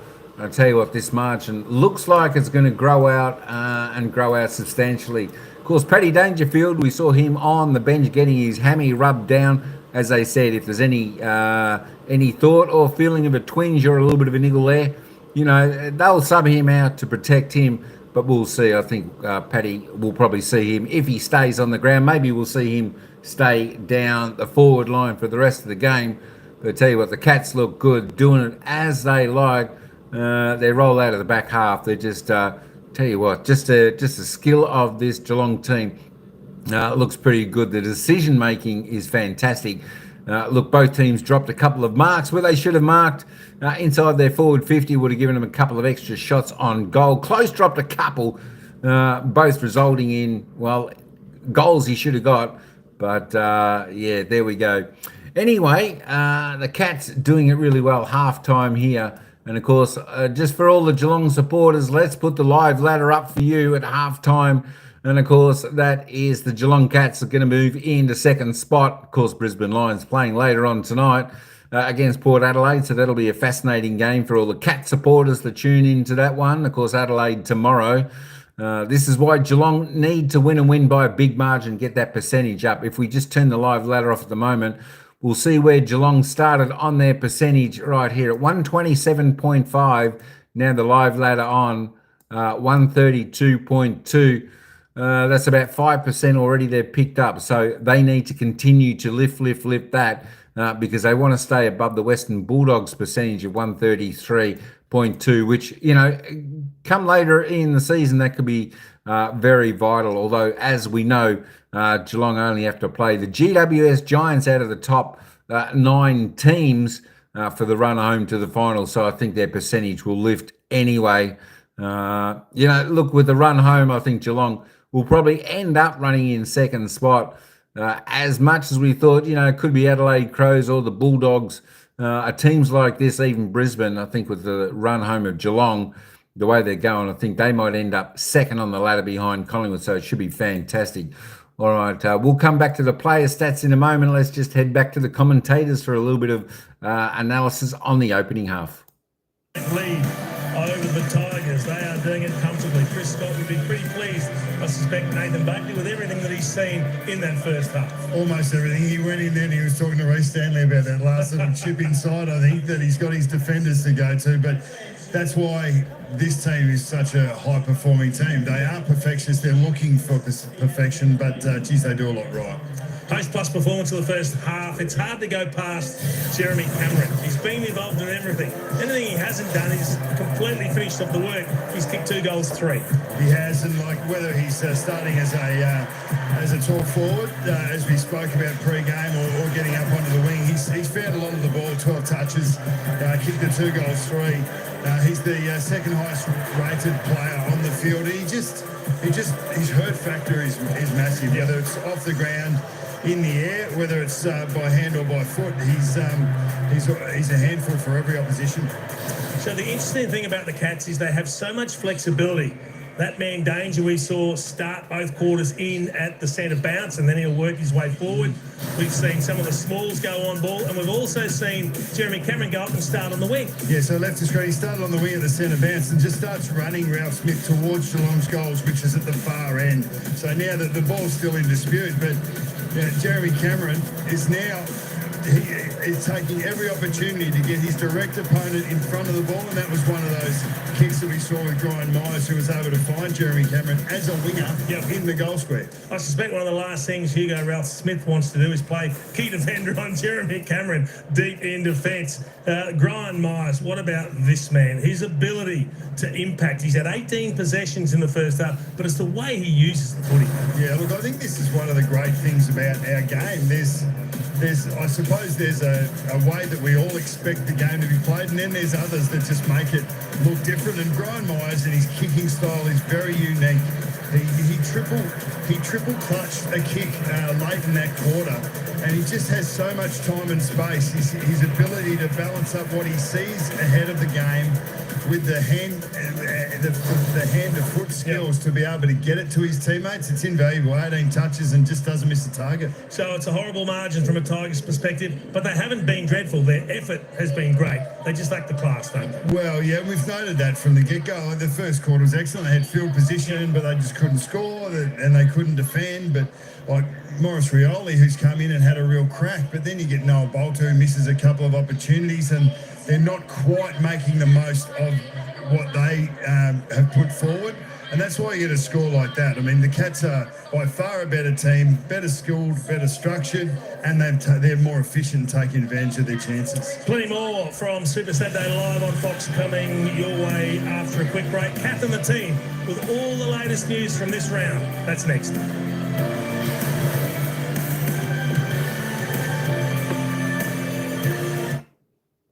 All right, there we go. A little bit of a wrap up from the commentators. As I said, Richmond just outclassed in this game today, but still doing it not too bad. But the Cats just all too classy.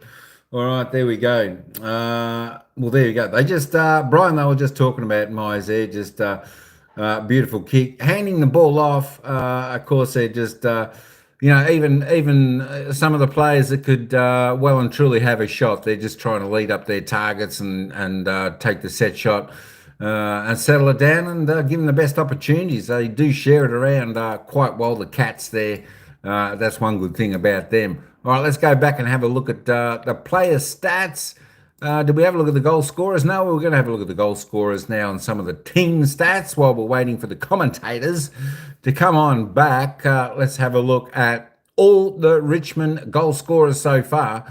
Only multiple goal scorer and only goal scorer for the Tigers, Ryan Mansell. He's got 2. He's the only goal scorer. Come on, Tigers. I want to get at least another couple goal scorers on the board for you. For the Cats, though, as you can see, definitely sharing it around. Shannon Neal with 2. Paddy Dangerfield with 2. Jeremy Cameron with 2. Could have kicked a little bit straighter. 2 goals, 3 for the big man, George Stevens. Sean Manor with 1. Maxie Holmes, Brad Close, Jack Bowers, all singles there for the Cats. So the Cats are 2, 4, 6. They've got 8 goal scorers so far, which I love to do. Share the ball around. So look at the disposal getters. Maxie Holmes, of course, he's going to be going up on top there. He's a star, Max Holmes, for the Cats. He leads the way on 19 disposals.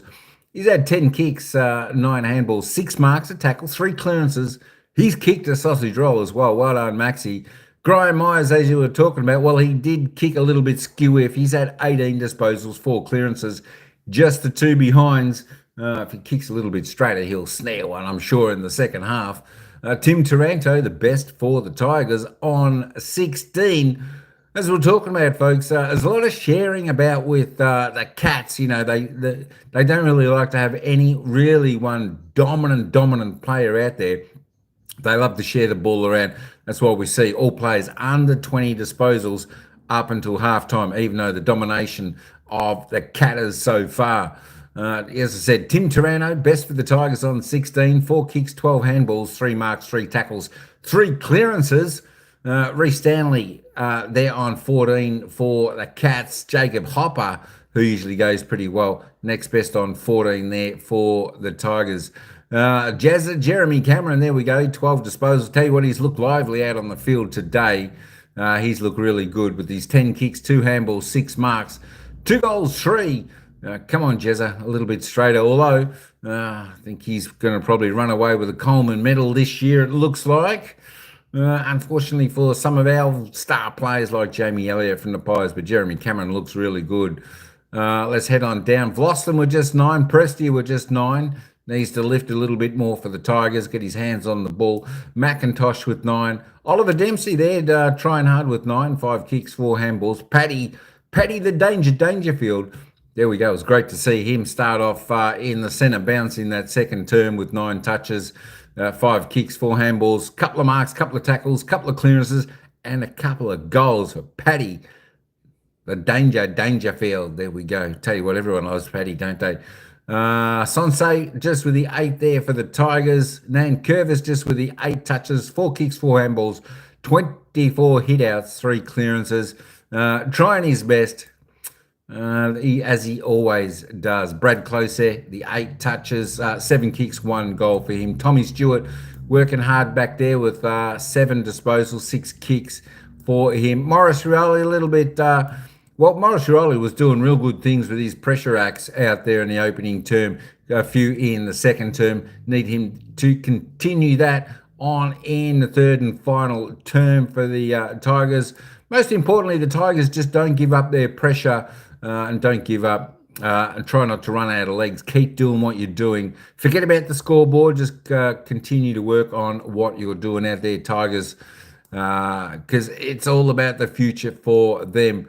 Hugo Ralph Smith with the 6 touches, the 1 behind. Jack Henry with the 5 disposals for the Cats.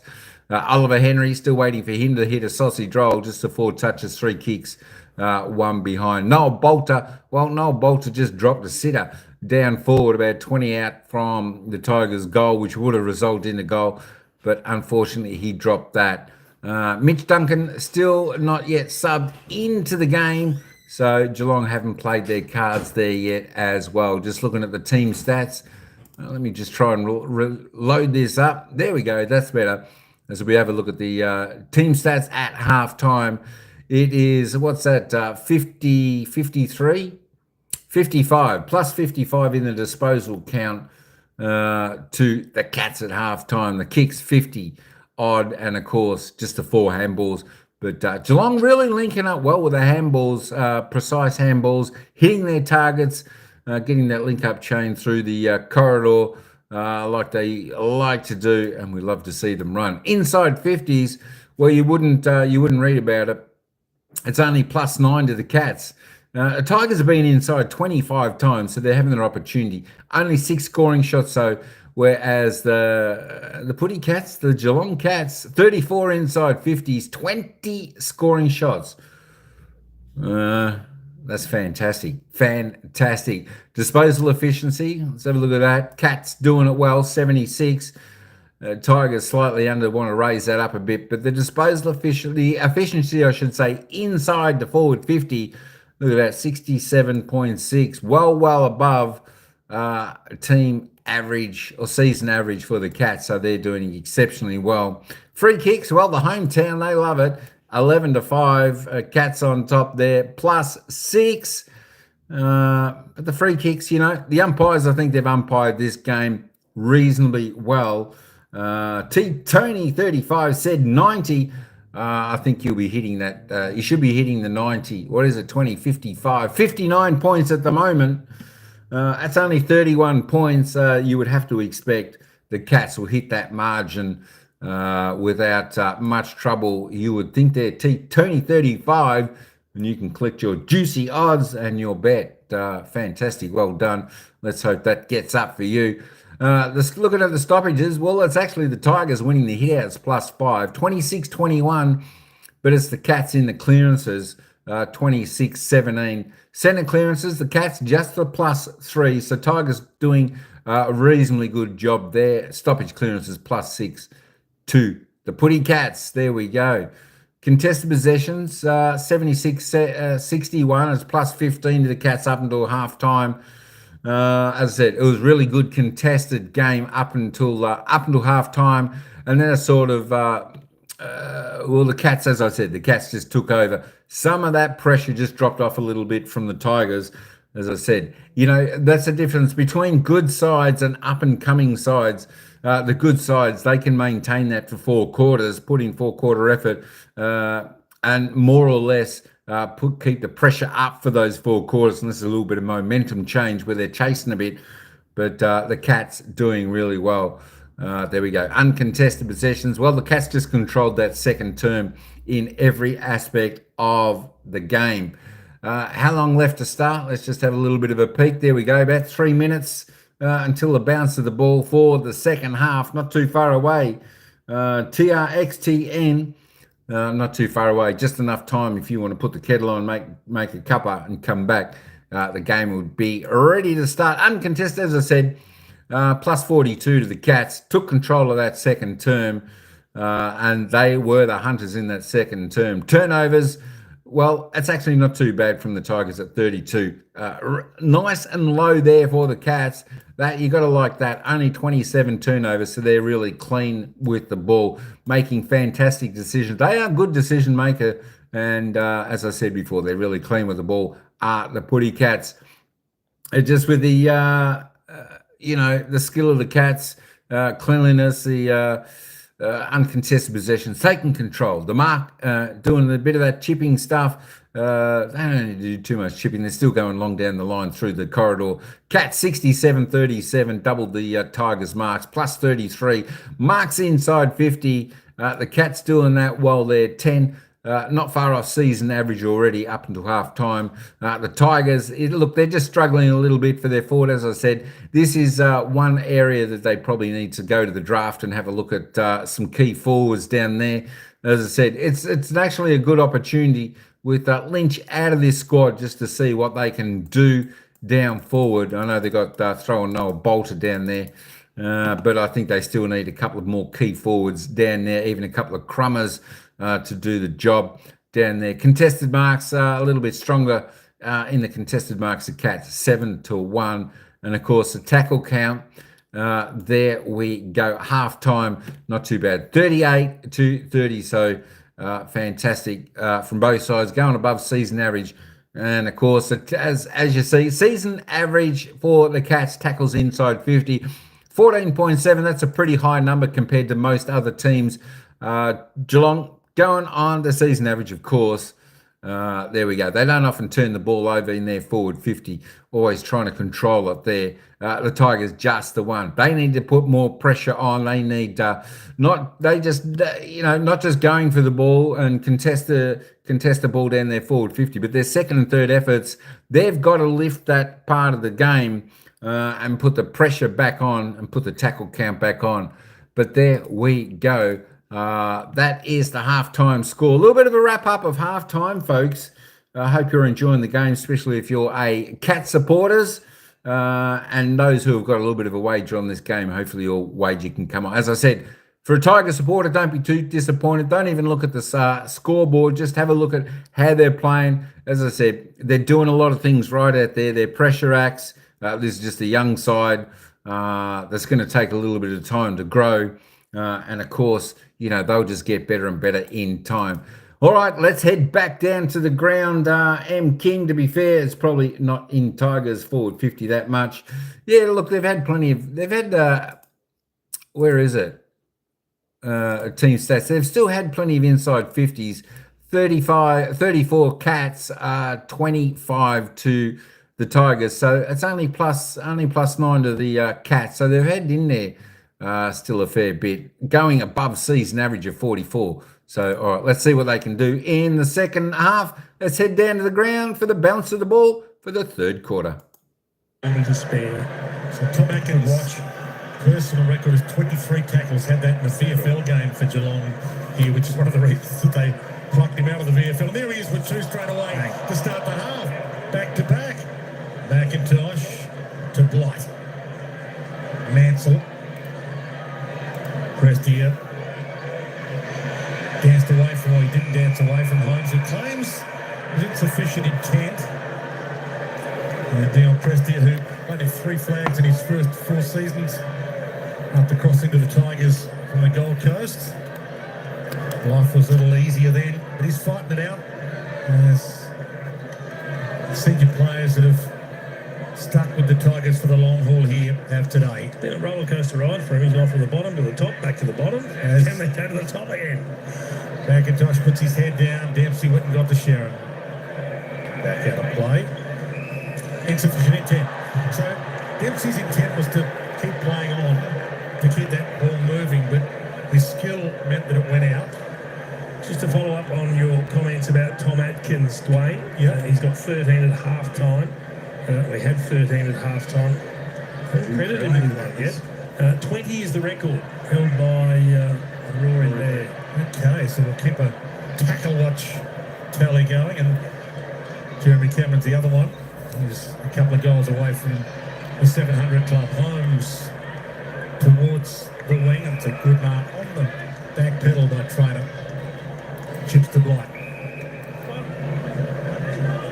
Really young guns combining. Banks mentioned having a really good season. 25 possessions against Adelaide last week, and good delivery man as well. Broad to Vloster. Lights off the aggressive inside kick to Torrado.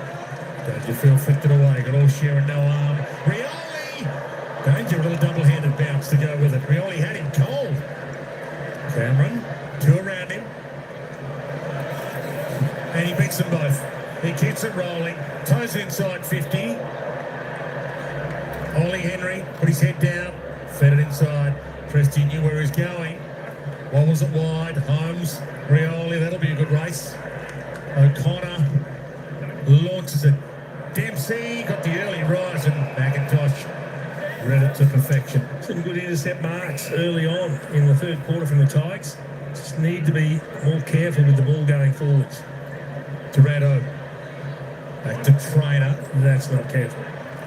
Atkins. Martin. Now, Voston's in the spot here. If he goes up and gets, he's one of the best intercept marks in the comp. But he did have Jeremy Cameron to beat there. Great play by Jeremy Cameron. We laud him for his goals and his marks and all of the stuff that he does that's flashy, but that was a 1v2 contest that he had no right to bring that ball to ground, but he did so. Voston handles it away. Bolter, sort of stand on its end, and Rioli went and tried to get it. Holmes. Connor. Meeting that sandwich, and that's probably gone, you'd think.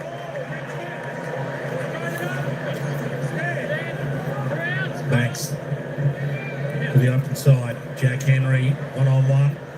Mansell, beautiful use of the body. That's a big win one-on-one against Jack Henry. Huge upside, Mansell. Won some great footy. Campbell couldn't get there. He wanted to jump on Jack Martin, who scored front spot. And at the moment, might hold his spot in this team. Which Duncan is the sub for the Cats, so unable to get into the 22 ahead of Jack Martin at the moment. Myers. Dangerfield down the spine. So Jeremy Cameron's on the lead. Ball out in front, and he's got it. How good was the Brian Myers kick from the half-back from Dangerfield in the middle there? It had some penetration on it, which allowed them to play on and then find Cameron, who'll take his time, and you wouldn't think he'd have any trouble from just outside 50. Well, that ends the game of ping pong that we were watching. It was going from end to end, intercept mark to intercept mark, and then finally a connection. And this is drop punt territory again for Jeremy. For goal, $6.99. He'll be disappointed with himself. He knows there's a bag calling here. 2 goals, 4.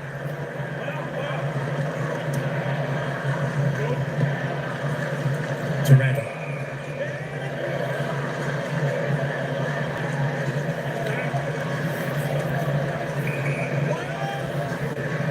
Chips. Banks. This may be what the second half looks like, standing off, lots of space through the midfield.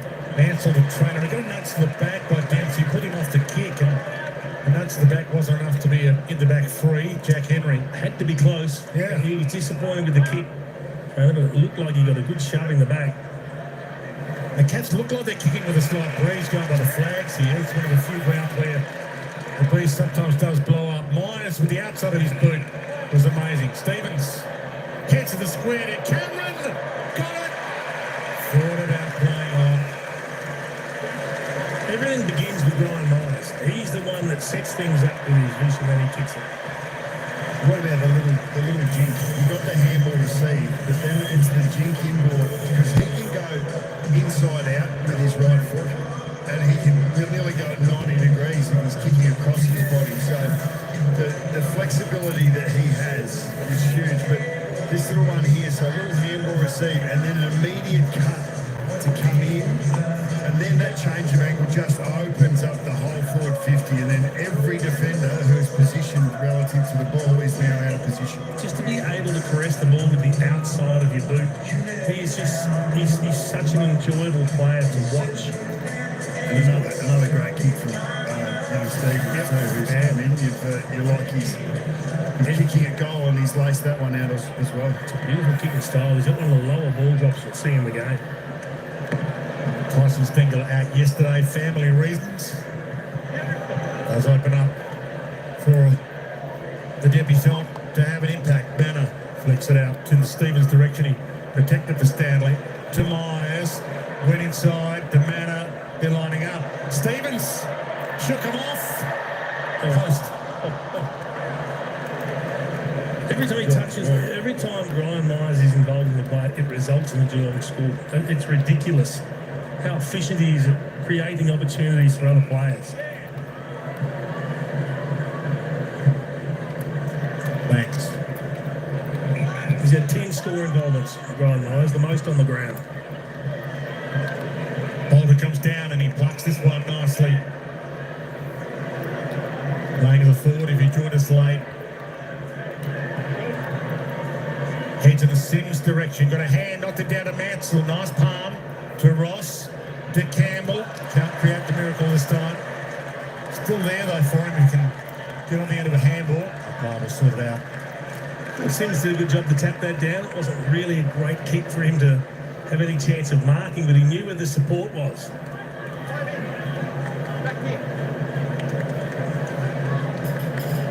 Yeah, Curvis does the ruck work. Dempsey clean-handed. Handball smothered. Back to Nack. Knew the traffic was coming. Dempsey a roller. Here's Myers on the run again. To Manor. Open forward line. He goes inside. Ollie Henry turns and goes. Jeremy Cameron's got a couple to beat. And did he get interfered with, Jezza? He gave away the free, in fact. You'd be looking back at Ollie Henry going, what on earth was that kick? They led up, you ignored it, and then as an afterthought, you kick it over the head. He is looking back. He's copped the corky for his troubles, and he's looking back saying, "You did that." Double whammy. Not only have I not got goal 700, I've now got a corky. Punt. Who's going to fly here? Lost it front spot nearly. Players dive in left, right, and centre. Heads clashed. Jack Henry tumbles it in that Cameron direction from the spill broad. Great tackle, Ollie Henry. Yeah, no, that was a great effort to come across, and he was coming with such momentum to be able to hold that tackle and not have it broken was excellent strength. Jeremy will be back at his old home ground next week. They play the Giants. There's a 9-time Giants leading goal kicker, Jeremy Cameron. Big game for the Cats next week. The Giants in the 8 right now. Ralph Smith barrels it away. Jack Henry got up. Campbell with the crumb and open space ahead. Sims needs to think his way through it. He's got Bolter running. Puts it out in front. Ugly bounce. Went to ground. Caught. Tackled. O'Connor had him. Umpire said, keep playing, boys. I'll put the whistle away. O'Sullivan goes in. Wrapped up by Sims. So that's a decision I reckon Sims would love again, because he had running support with him. He just had to hang on to it instead of the speculative kick. Run, draw, give the hand pass to the running support. But he had pace in the runners with him.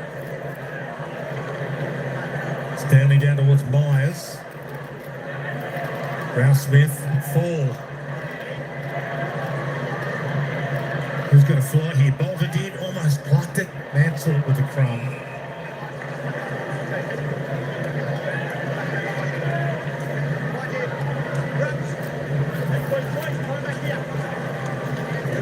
Let's off this time with Sims.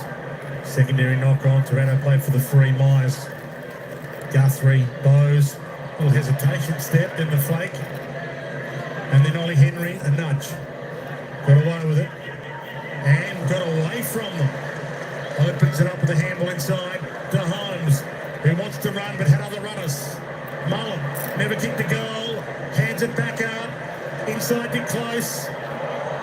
Cut down. Brilliant by Miller. Stole his lollies and went. Heads long. Bolter should get there.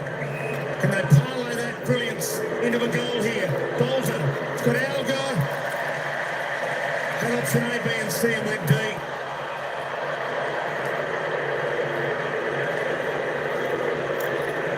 Stewart free. Oh yeah, a little flying there. Just to get the assorted package with Bolter. Yeah, I think he was frustrated with the kick that he put in. His work rate's pretty good. He's working hard, but I can understand the frustration when he can't reward himself for that work. Jack Martin, clever little kick. Stevens. Guthrie gets it from Myers and goes to Jezza, who can line up for goal 700.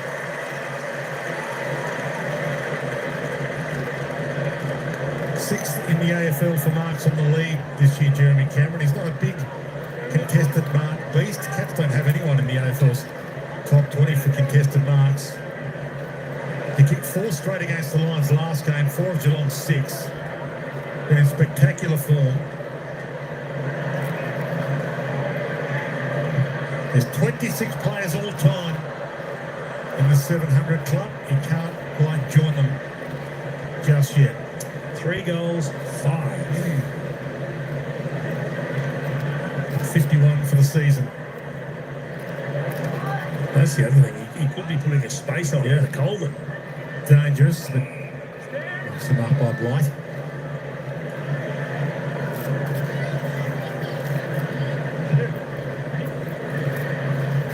Sims front spot. He dropped quickly actually into that breeze, so that does indicate the Cats are kicking with a slight breeze as the flags are signalling in this quarter. Back to Blight. The switch to Broad. I said he went. Miller. Broad. Humphrey stands in the hole. Good attack, but no mark for full. Prestia flicks that on. Up to Taranto. Chips it to McIntosh, who's played his heart out again and heads out wide. So Mansell. Mansell's actually the 3rd highest rated player in the field. He's had 13 disposals, kicked a couple of goals, and has been a thorn in the side. He's put himself in some really dangerous spots. He's been opposed to Tom Stewart at times, who hasn't had as much of the ball, doesn't have to have as much influence for Geelong to be an effective team. For his 3rd. Got it. He's having a good afternoon.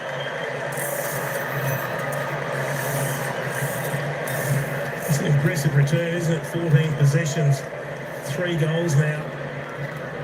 6 of his possessions contested as well. He's had to work hard. He's pushed up, he's pushed back. So a little bit of reward there for the Tigers. They really need to make the most of their opportunities to try and get some respectability on the scoreboard. But that's not an easy kick down here from that pocket. It's a really good finish.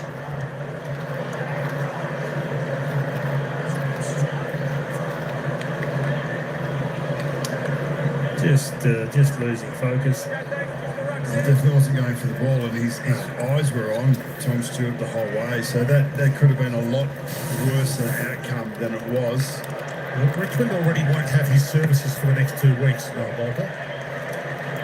So It's funny though, I mean, Tom Stewart kind of runs past the footy and turns back with the head down into it, doesn't he? Probably makes it look worse. either way, won't be playing next week. For the time delay. It's a bizarre one. Sims out wide, and Guthrie gets there.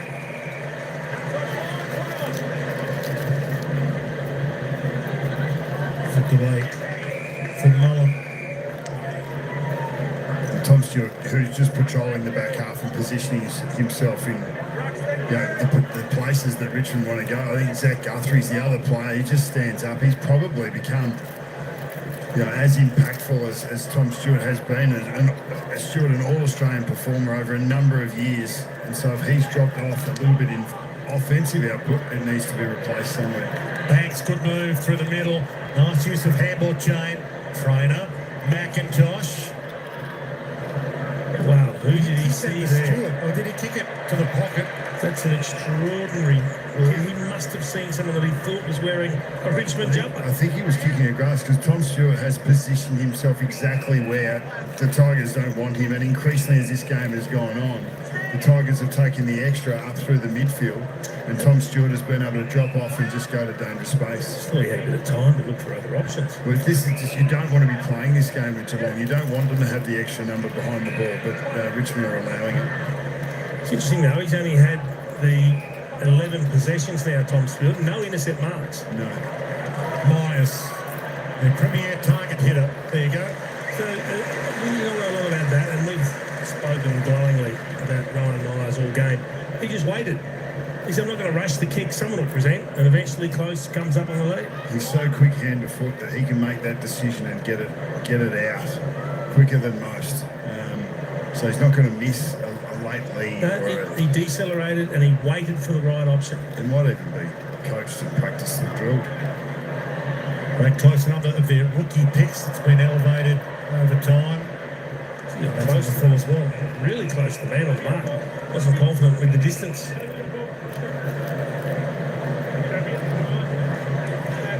Vancouver didn't really want to take that kick, and I can see why. Yeah. The hand off to Bowes. Welcome back. A late inclusion and having a good evening. If you look at since quarter time, Geelong have just dominated field position, 34 inside 50s to 14 after the Tigers had a really good showing through that first part. Kicks like this don't help your field position, but well, that's not even an inside 50. It's just a turnover in the front forward 50 and then a finish by Bowes, who's been, he's relished his call up, his late call up for Bailey Smith. 13 touches. He looks like he's played a little bit of wing, a little bit through the middle, a little bit of half back at times. Played a lot of footy for the Cats after coming down from the Suns, and is definitely playing his best football throughout his career, his most consistent football at this footy club. Tells the tale as well as scores from turnovers in the forward half. Vancouver didn't want to take that kick. It was more a precision kicker's ball to take away, and the umpire said, no, you've got to take it. Holmes takes that. Dangerfield knocks on. Broad. McIntosh. Dempsey's hunting it. Chip kick. Turnover. Guthrie could go for it. He goes for close. He's wreaking havoc. so you go back to where Guthrie got that ball. He read what McIntosh was going to do with the kick before he kicked it. He knew where it was going to go, and he took that front position away from Rioli, who just got caught having to wait for the footy. Cool night in the long sleeves, close. His last shot was not even, but this one is straight through the middle. It's a much better finish, comfortable around the corner, didn't like the drop punt before, maybe just on the edge of his distance range. But that's a cool finish. I just love the intercept. You'll see out top right, you'll see he's behind Guthrie, but he takes off early because he sees where the kick's going to go. He knows it's going to be under pressure, and he just reads it really, really early. Talk about sealing the exits, and that's exactly what that was. Rioli was probably there a little early. This is a narrow ground, so it's hard to get to that fat side and find the uncontested mark. Zach Guthrie knows that. He knew exactly when to sweat on it, when to go and win the ball himself. Inside 50 marks for the Cats, 16 in their forward 50 to 6, which speaks to the connection and the rate of possession in their front half. Starting to run up a big score now, the Cats too, with a quarter to go. Yeah, they won't get their biggest ever score against the Tigers. That was 35 goals, but this is getting a big number now. Hopper tried to thread the eye of the needle with the handball. Dempsey squeezes it towards Blitzar's. Good attack. Ball hits the deck. How's that for Stevens? Bullocking through traffic. Close has got to get on the end of another one here. He gave it to Jezza for 700. Jeremy Cameron joins the 700 club. And the crowd rise for him. Judging by the celebration, I suspect he knows what number he's on the base. You know what was even better about it? That his stable pony gave him the handball. So Greg Clyde and Jeremy Cameron inseparable off the field. And maybe close smoother. And that's not a bad little bit of history to their part of, giving the handball to your mate for his 700th goal. Well played. It's strange to see a hand pass to a player running away from goal when you are running directly at goal. But they know how deadly he is. He wheels around over the left. His left foot snap's as good as anybody that's ever snapped in the game. And he draws equal with Matthew Pavlich on 700. You'll see that, yeah. He'll be saying goodbye to Pav in the rearview mirror very quickly. And then he'll reel in Dick Lee, and there's a few others to come. Yeah, he's got Nick Rewald at 718, Wayne Carey at 727. He should reel them in. He's got a long career left, Jeremy Cameron. Well, that's the other thing. It looks like he's got a lot of football left. Loves the lifestyle down here, keeps himself fit. Could play on for a number of years. Fly in the air is the local farmer. He's enjoying life. Dempsey, a little overcooked. Martin launches. Brown should gobble this up. He does. Campbell.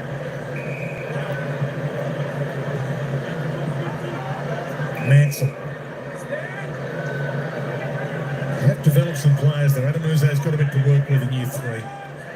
Next year, which is good news. Bolter. Stewart is front spot. Full. Caught. Carefully slung. And Guthrie goes and gets. Down the spine they travel. Martin got it from Stevens. Featured to Holmes. The racehorse. Rolls it past Dangerfield. Lost it. Went and got it. And now Sonsi can go. It's got a paddock. Hopper. Almost 50 against Humphreys. He ran mighty close. Sims. He's got this in him.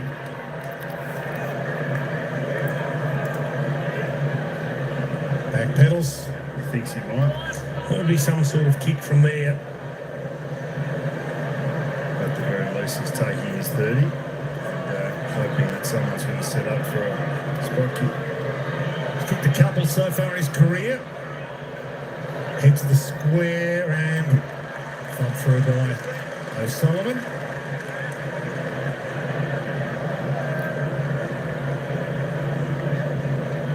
No Sam de Koning in defence at the moment for the Cats. Tom Stewart's not racking up the intercept mark numbers that he has in recent seasons. So it's a little bit different in the back line at the moment for the Cats as Dangerfield dives to smother. But they've got that guy, O'Sullivan, who's been a massive difference maker. Pick 11, 2023 draft. Second year on the list. There's maybe an extra year of maturity over some of the rising star contenders like Levi Ashcroft. But he's from Albury as well, so easy transition, country town to country town. He's fitted in well here. Trainer, great smother. Atkins, the tackle machine, adding a smother to the numbers. Campbell, Nankervis, got his arms free, got away. Rioli should get, does get. Gee, that was clever from Toby Nankervis. It looked like he was just running straight back into trouble. But he knew where the loose player was. He could see where Rioli was in space. He just had to find a step in amongst a couple of would-be tacklers to get his boot on the ball, and he did that.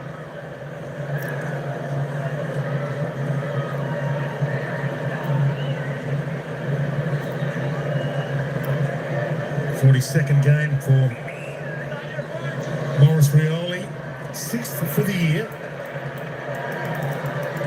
Came on early as the sub today because Lawler with the hamstring was subbed out early. And he deserves that. He's run down tackling. His preparedness to fight. And it's nice to see the smile as we have a look at the Bunnings builder. As you said, Jason, it's a bullocking play from an experienced player who loves contested ball in terms of Toby Nankervis. That quick handball here, he decided, no, I'm going to break through this pressure and I want to get the other side to the fat side where I know there's going to be some options. And I suppose if you've got a big body and you want to use it, use that physicality, you'll push through it. But you know, Morris Rioli takes a contested mark inside forward 50. That's Richmond's 7th mark inside their forward 50 for the night. Really interesting hearing the umpire. Before he took his shot, he said, start your approach. So not only do we have the countdown clock that gives them time, now they get a warning when it's getting close. Start your approach or I'm going to call play on. A little bit of coaching. It's kind of cool. I think if they take that long, just call play on play. Nankervis long, a little bit of a hold on Fall's jumper, not paid. Umpire didn't see that. Dempsey squeezes a kick through the traffic. Hopper, Nankervis on the run. Chips it wide and full. It's a couple of really good kicks from the big man, isn't it? His vision's been really good, finding where the loose player inside 50 is. Now a chance for the Tigers to kick a couple in the space of a minute. 24 gets his chance as well with Tomlin's not there for 5 weeks. He and Tom Sims to take ownership of the forward line. Bolter down there lending a hand as well this afternoon. He's come into this game with 4 goals, 11 to his name, Jonty. He's a big kick of the ball. Wides up and across the face. We were right behind him as he ran in. Big step out to the right just before he kicked. It just doesn't help you. You're completely misaligned with your target, and then you have to hook it across the body. He hooks it too far. Game 12 for him. Pick 11, 2024. Pushing the back.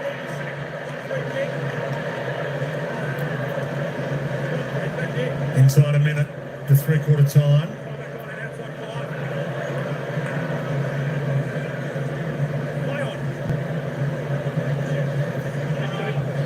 Neil gets up. Can't mark it. Blitzer. Beautiful crumb. Stevens has been superb. Feeds a handball wide to Dempsey. Smooth mover. Goes with a hook kick. A little bit of art for art's sake there as well from Ollie Dempsey. But the drop punt could have been the traditional option. See, the head pass from Stevens was a beauty. Did not have to break stride. Hit him perfectly. He's had 14 touches, George Stevens, in his debut game, with a goal to his name. 4 clearances. Cracking contested marks now. It's the bloke you wouldn't mind leading to either. Sits it up in the dying seconds. Time enough for a screamer from someone or a crazy crumb. Sonsi, Vlosten, Campbell. Siren sounds. The Cats by 73 points with a quarter to play. It's going to script for the home team, who are hoping coming in to consolidate their spot in the top 4. And for Adamuze, maybe some experimentation coming up in the last quarter. Footy never stops on Fox Footy. A couple of huge games coming your way.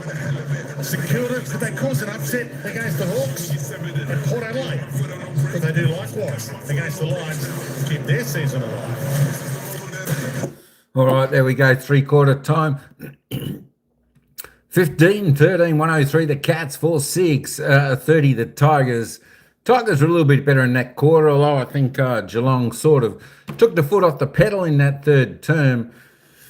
Just doing what they have to do, just processing the last, the last half, because the game is well and truly in the bag. Of course, the Cats putting on 4 goals, 4 in that third term. The Tigers putting on 2 goals, 2. So it was just that type of quarter. And of course, we saw Jeremy Cameron kicking his 700th goal in AFL football. Well done, Jezza, as I said. Plenty of more football to come. Can he hit the 1,000? Well, you just never know. There's always a possibility that Jezza can kick 1,000. He's probably still got another 4 or 5 years left in him in football, surely, especially playing down forward for the Cats, getting that nice delivery inside. But he's having a ring-a-ding-ding game. I tell you what, he's everywhere. He probably, just about gets the 3 votes for mine out there, Jezza. He's doing it all out there today. Mind you, I think a couple of players knew he was near the 700. They wanted him to get there. He had plenty of chances, but finally he got there. Well done, Jezza. Hey, let's just have a little bit of a look at the ladder again. Let's have a look at that percentage on the Cats, 133. All right, so they're closing in on the Western Bulldogs at 133 too. So they need to continue to extend this lead, and they need to extend the lead for TT Tony so he can get his 90-plus win up. There we go. Let's have a look at the goal scorers so far. As I said, Jezza leads the way. Jeremy Cameron out there. He's had 17 disposals, 15 kicks. I tell you what, he's had plenty of the ball today. 4 goals, 5. If only he kicked straight, he could have been nearly on double figure, folks. Nearly on double figures. Larry the Drone, hey, you go and welcome in. Hope that drone's going well your way. I tell you what, I haven't flown my drone for a little while. I must get that back out there. That'll be good fun, good fun. Shannon Neal with 2, Paddy Dangerfield with 2. Good to see Paddy back out on the field after getting his hammy rubbed down at halftime. Brad Close also with 2, and Jack Bowers also with 2 goals there for the Cats. Manor and Holmes single goal scorers with Stevens, and of course for the Tigers, well, they've only got 2 goal scorers. Ryan Mansell He's kicked 75% of the goals for the Tigers with 3 straight goals. Morris Rioli bobbed up with a goal with a nice mark. Well done, Morris. Just have a quick look at the ball magnets. Of course, Maxi Holmes, 27. He leads on top still with that 1 goal. Graham Myers doing a good job. Looks like he's playing a little bit up the ground a little bit more today. Tell you what, he's a good kick of the ball. He's got some good skills. 26 disposals, 16 kicks, 10 handballs. Horrible quarter. Yeah, I think they've just taken the foot off the pedal a little bit there. Tim Taranto for the Tigers, best on 22. Let's have a look at we want to have a look at one of the tackle counts for one of these players. They said he was getting really, really high. There's his stats there: 17 touches, 15 kicks, 2 marks, 2 handballs, 9 marks, 1 tackle, 4 goals, 5. This was Tom Atkins, I think they were talking about for the Cats. 13 disposals, 5 kicks, 8 handballs, 14 tackles. I think the record was up around 20 tackles. Of course, we had one player in the last game had 17 tackles, but can he get 6 tackles in the last to equal it, or go 7 to break that record? Paddy Dangerfield, just on the 11 disposals, a little bit quieter in that third term. Maybe they'll take him off and just rest him. Why not give the sub a run while you can? Mitch Duncan, 300-plus gamer, I think. Get him on the ground, give him a little bit of a run as well. All right, we'll get back. Come on, Geelong, says Larry the Drone. There we go. 28-10. The scoring shots, that's it, 28-10. It should be a bit bigger margin. Yeah, the Cats kicking a little bit skew with those 13 behinds, that is for sure. Very gettable goals, that is right. Not missing by too much, some of them. But there we go. Let's see what's going to happen in the final quarter. Can they hit that 100 mark? Can they hit the 90 mark? Can the Tigers come back a little bit? We'll wait and see. If I was the Cats, the coach, I'd be saying, let's go for the jugular. Let's try and get the margin out as great as possible. Let's continue to boost the percentage, because it could come in very, very valuable. It could be the what do you call it? Not the decision.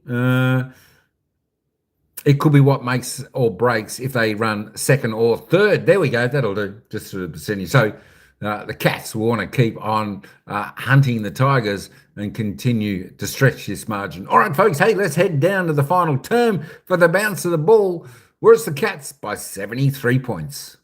Fines, last game of the season, you tore them apart in the last quarter. Drawing a long bow. How much you pick, Jason? It happened in the last quarter when you came from about 4 goals down. Well, not my fault that you blokes choked one. Bucks, you wouldn't have played here, of course, Collingwood. Would you? Did you ever play here? Yeah, played here in 95, got tagged by Shane Brewer, got dragged. Really fond memories. Great to have 2 of the all-time greats with us, Nathan Buckley and Jason Dunstall. I kid you not, whilst I was playing there, I think you look a lot like Eric Barnett. So do you reckon I was switched on? Eric Banana or Eric Banner? Eric Barnett, there you go. Final term underway. Cheerio to you, Eric, if you're watching. Yeah, he'll be watching the Saints tonight. That's right, the Hulk. We could do with him out here. Hold, Geelong. Dangerfield held, but won't be allowed to play. It wasn't his ball. Holmes. Straight down the Geelong highway. Inside 50, down the spine, Brown. Fumble, but mopped it up to Sonsi. Chips it, Banks. On top. What a survivor, Reece Dan. Coming across from St Kilda and being a really important player for this club for a long time. You keep rotating through your rucks, but then he ends up keep being the player that they come back to. Trainer's tunnel, free kick. Yeah, he second-guessed himself, the umpire. Put the whistle in the mouth, then he held away, and then he went back again. You're right about Reece Stanley, though. He's headed for 250 games now. Reece, this is game 221, and he has been an amazing pickup. Proof that you maybe don't need the best ruck in the competition to win a flag, but you do need a good one that competes, and he does that every week. Rioli has competed well today inside to Ross. Well, I think he's become a better player nearly every year that he's played, and that's a feather in your cap to continue to improve across a career. And if he keeps contributing, and he's an athlete. So I think he's been excellent. It was a great little passage from the Tigers there. A couple of times today we've seen transition from defensive 50 to a mark inside 50. It's looked fantastic. It's just been too few and far between. For goal number 5 for the year for Ross. So Bolter's in the square. He's squeezed it to the wrong side. There is a lot to like about the Tigers. And they began the round 17th, 3 wins. Wooden spoon last year in year 1 under Adamuze, but he's got something to work with in year 3 and for the rest of this year, for that matter. Yeah, and we talk glowingly about the small forwards for the Cats and how good they are. I think they're developing their own with Mansell and Sonsi and Campbell and these type of players. There's something to work with. And some defenders like Blight and Miller. Yep. Starting to rise. They're fighting out of their weight division at the moment, though, aren't they? Yeah, you've got a superpower here. Yes. A team that are stacked with depth and really well coached on their home ground. Ollie Henry inside to Manor. And he pumps it long. He's got Neil up. No arm chop 3 for your Cat fans. Thought he deserved it. Stanley, the man I've been speaking about. He tried to do the right thing. He looked for Jezza. Didn't find him. Was that a miss one? Was he dragged down in that spot? Hard to tell, wasn't it? Well, in that regard, it was well played because the arm didn't pick up it. Sonsi, who's been on those a few years now, starting to put together some pretty good numbers for this season, which is good news. Miller down the spine, nicely used. Ross, Prestia, Fall, and Nankervis pushes forward. Thought about the handoff, but might just go back and kick the goal that he deserves. That's the 3rd or 4th time their transition from D50 to forward 50 to a mark has been flawless. Whether they've gone wide or through the corridor, they've managed it well, made good decisions and hit targets. So there are glimpses of what they need to be doing on a more regular basis. Well, the gas has definitely gone out of the game. There's more space for the midfield than there was earlier. And they're well led by this guy, who always gives 100%. And Toby Nankervis, a couple of kicks in the 3rd quarter when he went off the line to fat side, and he was the supplier. This time, he's the beneficiary. Fall able to look off the line. They had enough time and space to be able to look at fat side and his big ruckman. So that's Hugo Ralph Smith was running into space, and you see him just grab the hammy. He just overstretches, and there it is. Ouch.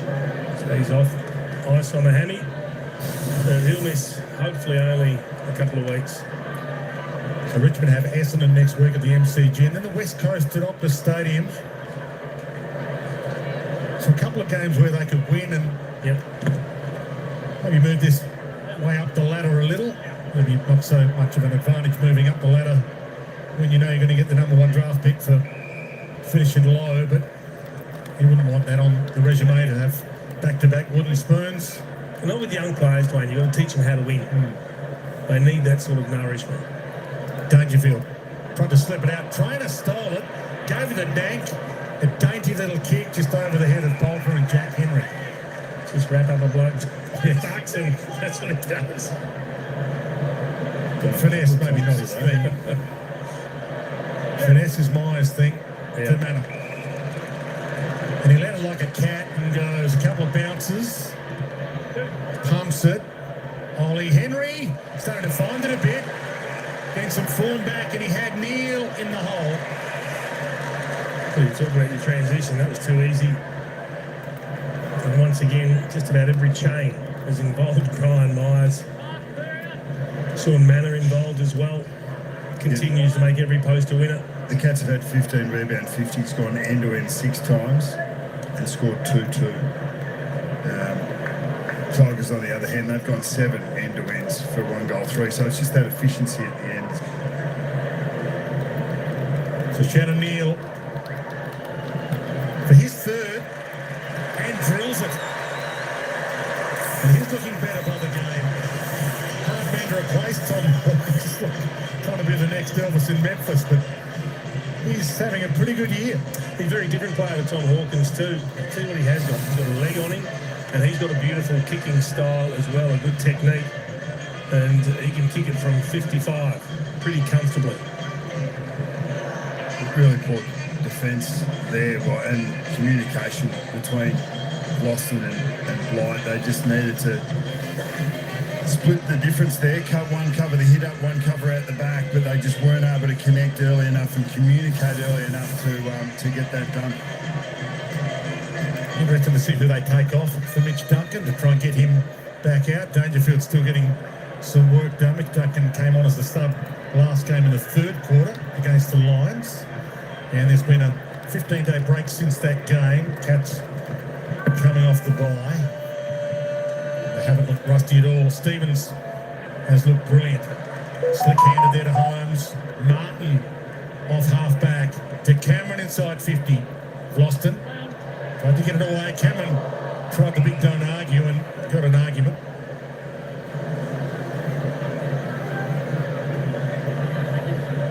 Big great rivals over time, these two. Cats and the Tigers, as we see Sam Lawler looking on after the hamstring.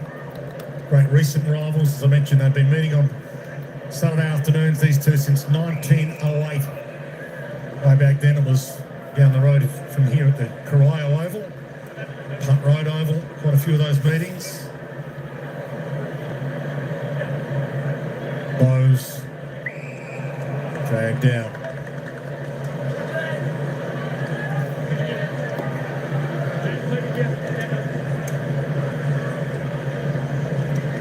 Neil stole it. Slipped the handball away to Martin. Holmes, Myers, floats it up. Who's going to go here? It's a good mark taken by Blight. Middle of the pack. And it's another one. Gets better with each passing game. It's only game 10 for Jacob Blight.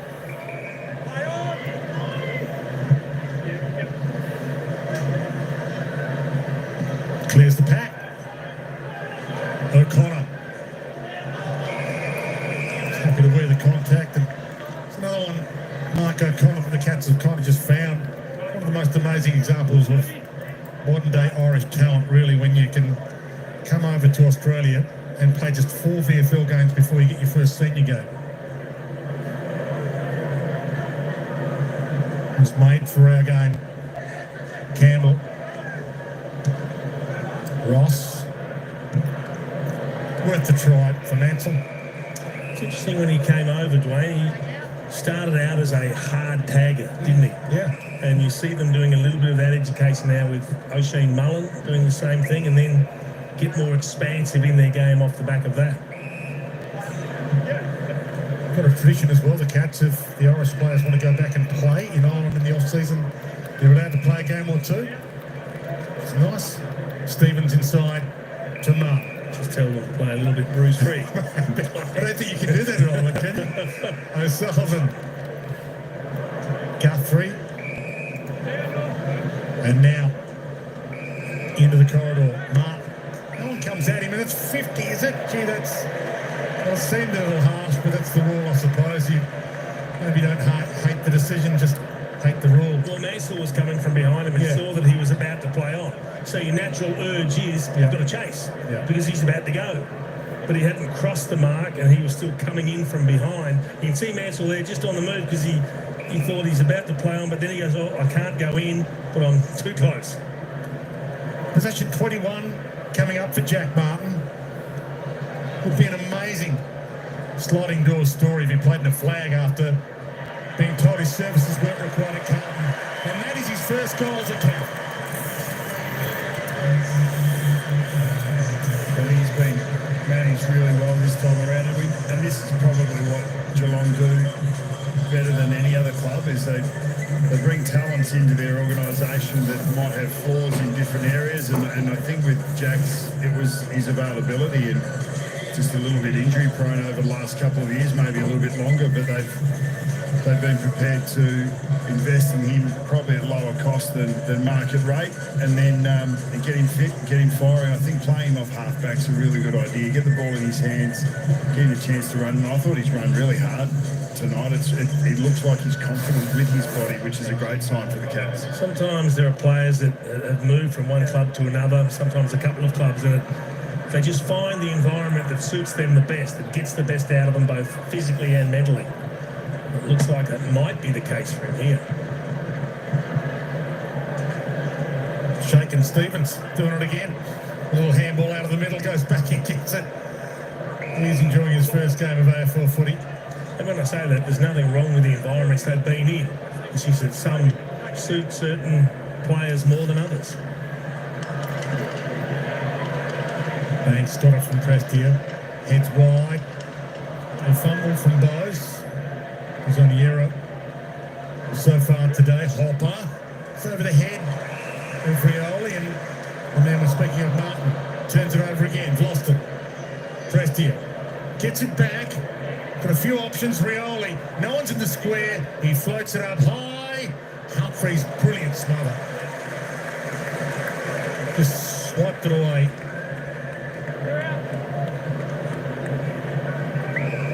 Stewart. Bose goes up. That's out to the back, and he's got runners close out wide. Dangerfield calls for it long. Will he get there? Danger, he does. Fumbles it. Takes off. Options are plenty. He's got Jeremy Cameron in the pocket. And this is the dugout pocket. Oh, he's handed it off. Ollie Henry. Welcome to the party. Just high footy IQ, isn't it? Yeah. And selfless. A lot of danger in the build-up. I mean, he showed great courage. He led up, he led back, and the kick really must have seemed in his head, oh, I could be in trouble here, having to go back now. Turned and run the other way. There was a player coming in, but he kept his eyes on the foot. He didn't quite take it, but then was able to gather the loose ball, turn around, spot up Jeremy Cameron, who, being a left footer, said, well, I'll give one off. I've had plenty given to me. My turn to make a donation. First goal for Ollie Henry for the evening, and that's the dugout pocket as well, where they head off at the end of training. And you have goal shooting from that pocket over time. He's probably a player that needs to find his best footy too. That has been a little bit up and down, Ollie Henry. Down off his year last year. Yeah. And he's been supported and continued sort of in the side despite not contributing quite as much. But I thought his energy's been good on the whole today. I think his work rate's been a positive. Stevens again. It's the second palm down Stanley to Stevens, the debutant. He's got a strong body, 20-year-old from South Warrnambool. Man of this time. Cameron at half forward, and that's a brilliant mark by Braun. Handball made Banks work. Lost him.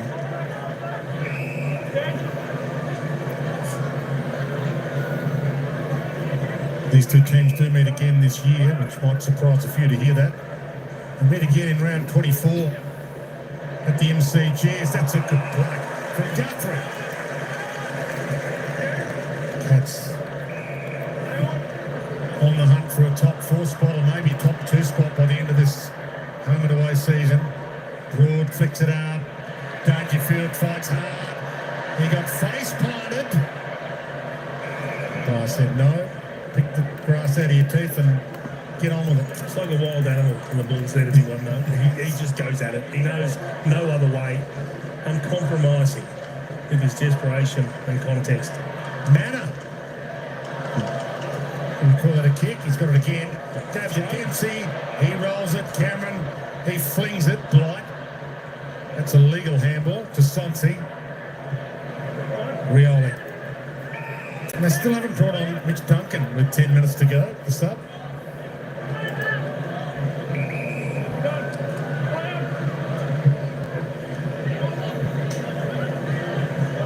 Sims got up. Stewart. Stevens. Campbell. No one comes at him, so now he's got plenty of room to move now. He plants his foot into it. And Neil with the reach. They'll get took the shot for goal. Reece Stanley was waving his arms furiously because he had Morris Rioli as the opponent in one pocket. He wanted the kick there because there was a mismatch. But Jeremy Cameron had eyes for his fellow key forward in Shannon Neal, who took a really good mark. A couple of years ago, pre-season, he was looking really good, Shannon Neal, and then he rolled his ankle in the gutter here in a practice match, and he was really disappointed by it. It set him back a long way. And he is really growing as a player.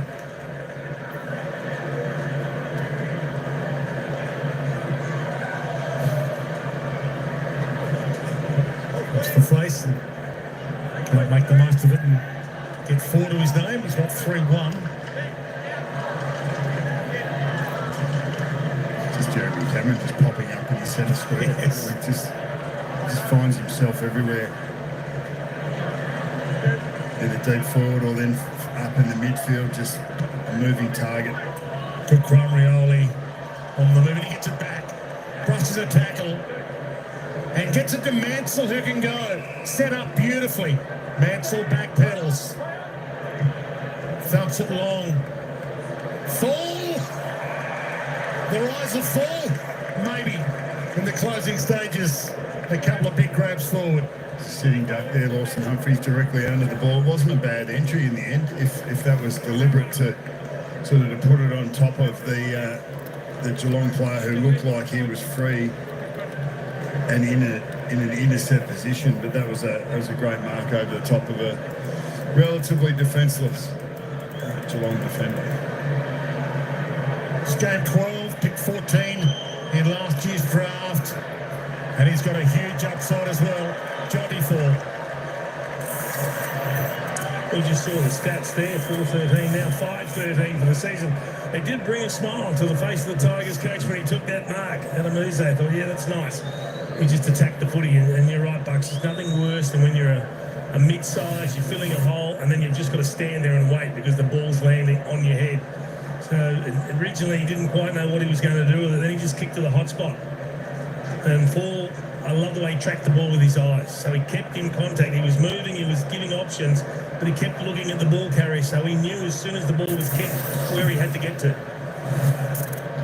Just Mark O'Connor, who was on forward, sorry mate, to Lawson Humphries, that didn't quite get the body on him. He was expecting that kick to go to boundary, and Mansell hooked it across his body. I will call that back. Johnny Fall, country boy from Lake Wendouree, Ballarat Grammar and Redan.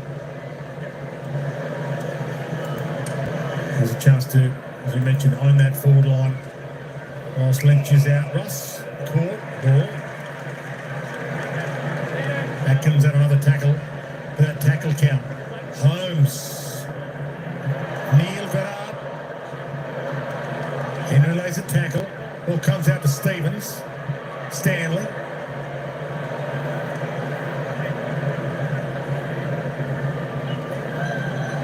Not sure he's going to get the record, Tom Atkins, on 15 tackles, 20 the record.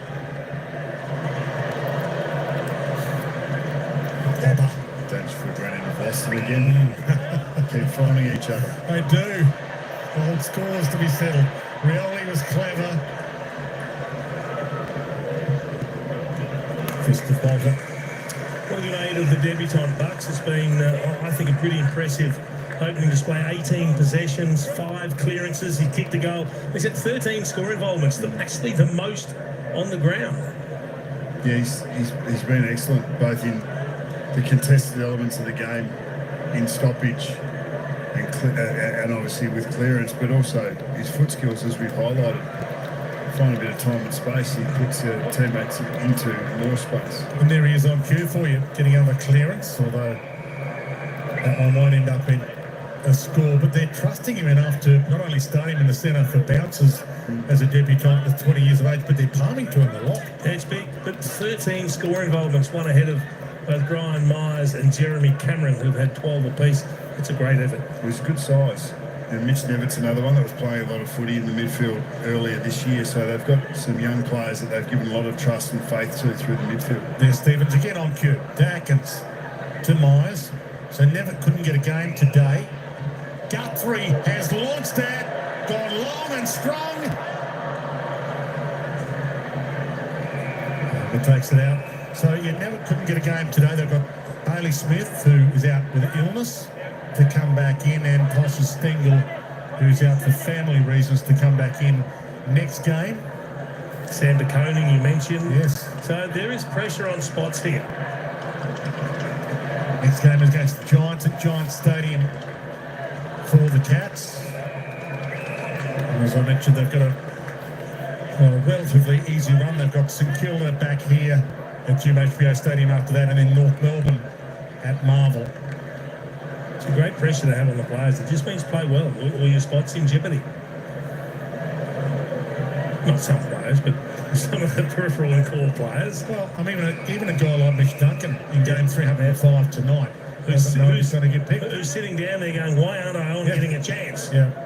The narrative towards the end of last year was a little bit about going into September a little bit soft with the draw that they had. So on paper it looks similar. So what will the Cats do differently, if in fact anything, for their prep this year? I guess they know what Mitch Duncan gives, don't they? So maybe a week off without the football rests the body and has him better prepared for next week, perhaps. Has happened before that they've had subs, or not the Cats, but teams have had subs that haven't had a run. It happened last week. Yes, that's fine. Reasons. I certainly hope it's not the case here. Trainer got there in time. Miller gave it out wide. Little chip kick to Rioli was good. They've played some good possession footy at times, the Tigers. The Brown spears it inside. Mansell. One of the stars of their show for the Tigers. Hopper. Delayed the kick a second. Blight. To the open side, to Broadside. Hits wide to McIntosh this time. Sims calling for it along to the square. He's the tallest. Oh, she gave it some air. Go and get that. Presty nearly crumbed it. Martin to Stewart, to Blitzarves and Broad. Close, strict. And Dangerfield wants to keep it alive. Well, in Sandon McIntosh's defence, no one led. There was no movement in the Tigers' forward line at all. So really the only option was to bomb it long.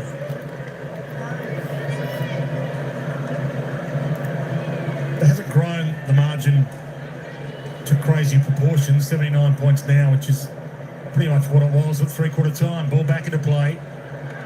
Tigers fighting it out. And Curvis never stops fighting. 5 minutes away from hitting the road. The Tigers with another game into some of the younger players. Ross, Campbell, Hopper. Inside with the handoff. Mansell, he can get himself another. Hunted down by Guthrie. Got a kick away. Bowes. Atkins. Brilliant pickup. And here goes Holmes, the running machine. There is vapor trail as he runs and launches. Will Cameron get there? He won't. Miller. Rioli. He might be a little spent. He's worked so hard, coming earlier than he's ever come on as a sub. Gave it up. Skim pass to Fall is okay. Chips wide. Alga, can he get there?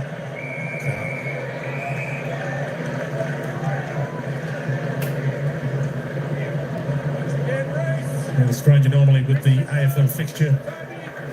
These two teams will meet in round 24 at the MCG.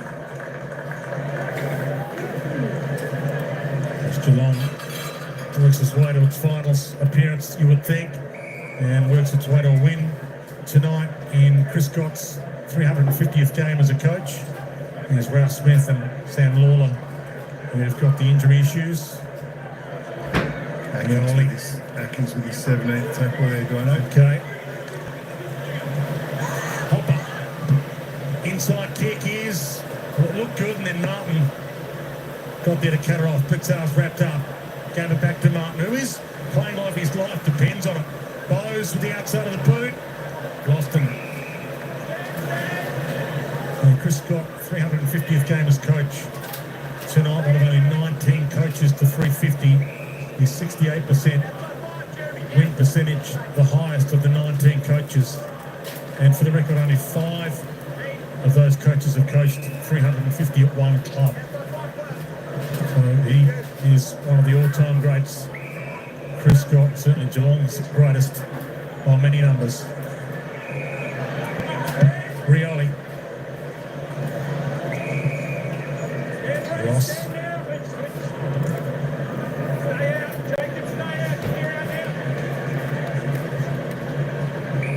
Thanks.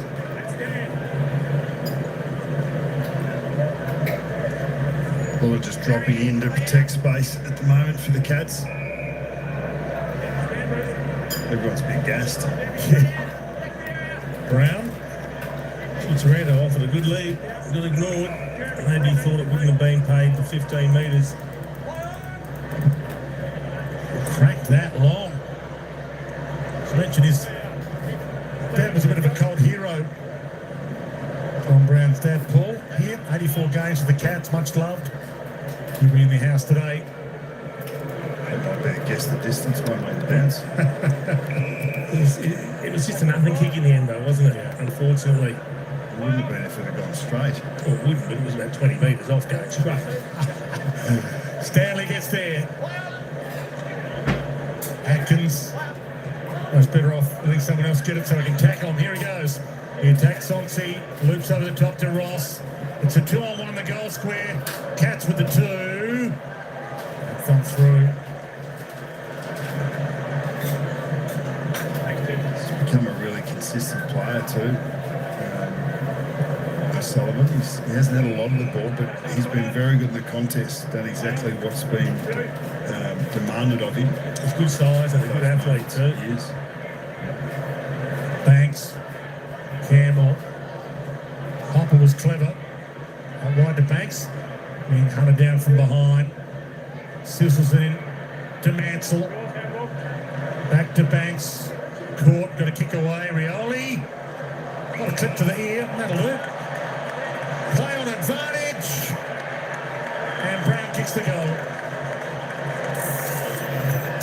Good reward. I've liked the game of Maurice Rioli. He's worked hard. And we questioned that he was working so hard defensively early because he came on just a few minutes into the game as the sub after the Lawler hamstring. We wondered, is he going to be run out the game strongly? But his last quarter's been exceptional. He's up to 19 possessions. He's kicked a goal. He's continued to pressure and harass and chase and work really, really hard. So, big tick to him today. Deserve that. 19 disposals is his career high too, so always good to be able to break a ceiling at some point. His work rate's been high. He got a little bit more game time than he would have expected today, but make the most of it. 11 possessions in the last quarter. Look about Richmond avoiding second wooden spoon in a row. They have the worst percentage in the AFL. They came in with 64.8, the West Coast 65. This guy continues to rack him up too, Dwayne. Yep, absolutely. Big boy.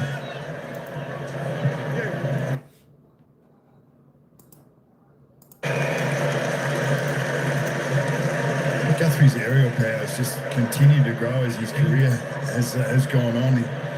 Talk about Tom Stewart as a really good intercept marker. Zach Guthrie's become that type of player as well. They've got a very different looking back 6 or 7. He continues to evolve, but he's been a consistently good performer there. Second in the BNF last year. Started his career really as the other Guthrie. He's become one of their guns. Father Andrew played 5 games for Essendon and a game for Fitzroy way back when. They come from footy stock. Zach Miller heads long in the dying seconds. Oh, huge lead from Bolter. I said it was unrealistic. Jack Henry. Is there one last goal for Jazz or a 5th? He's lurking. It's in his direction. Ollie Henry got up there. So kick the kick in the schoolyard.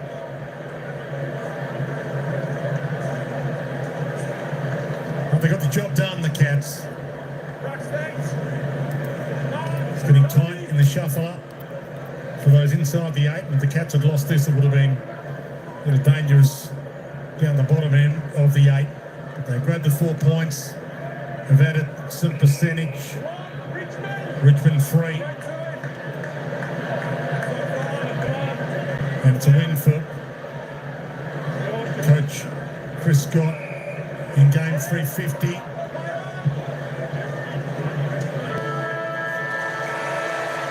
been nightmare on Moorabool Street for the Tigers.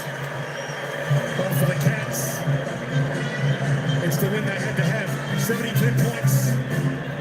18 of 16 of 124 to 7, 10, 52. Jeremy Cameron joined the 700 goal club. And Chris Scott, another win. His name in game 350.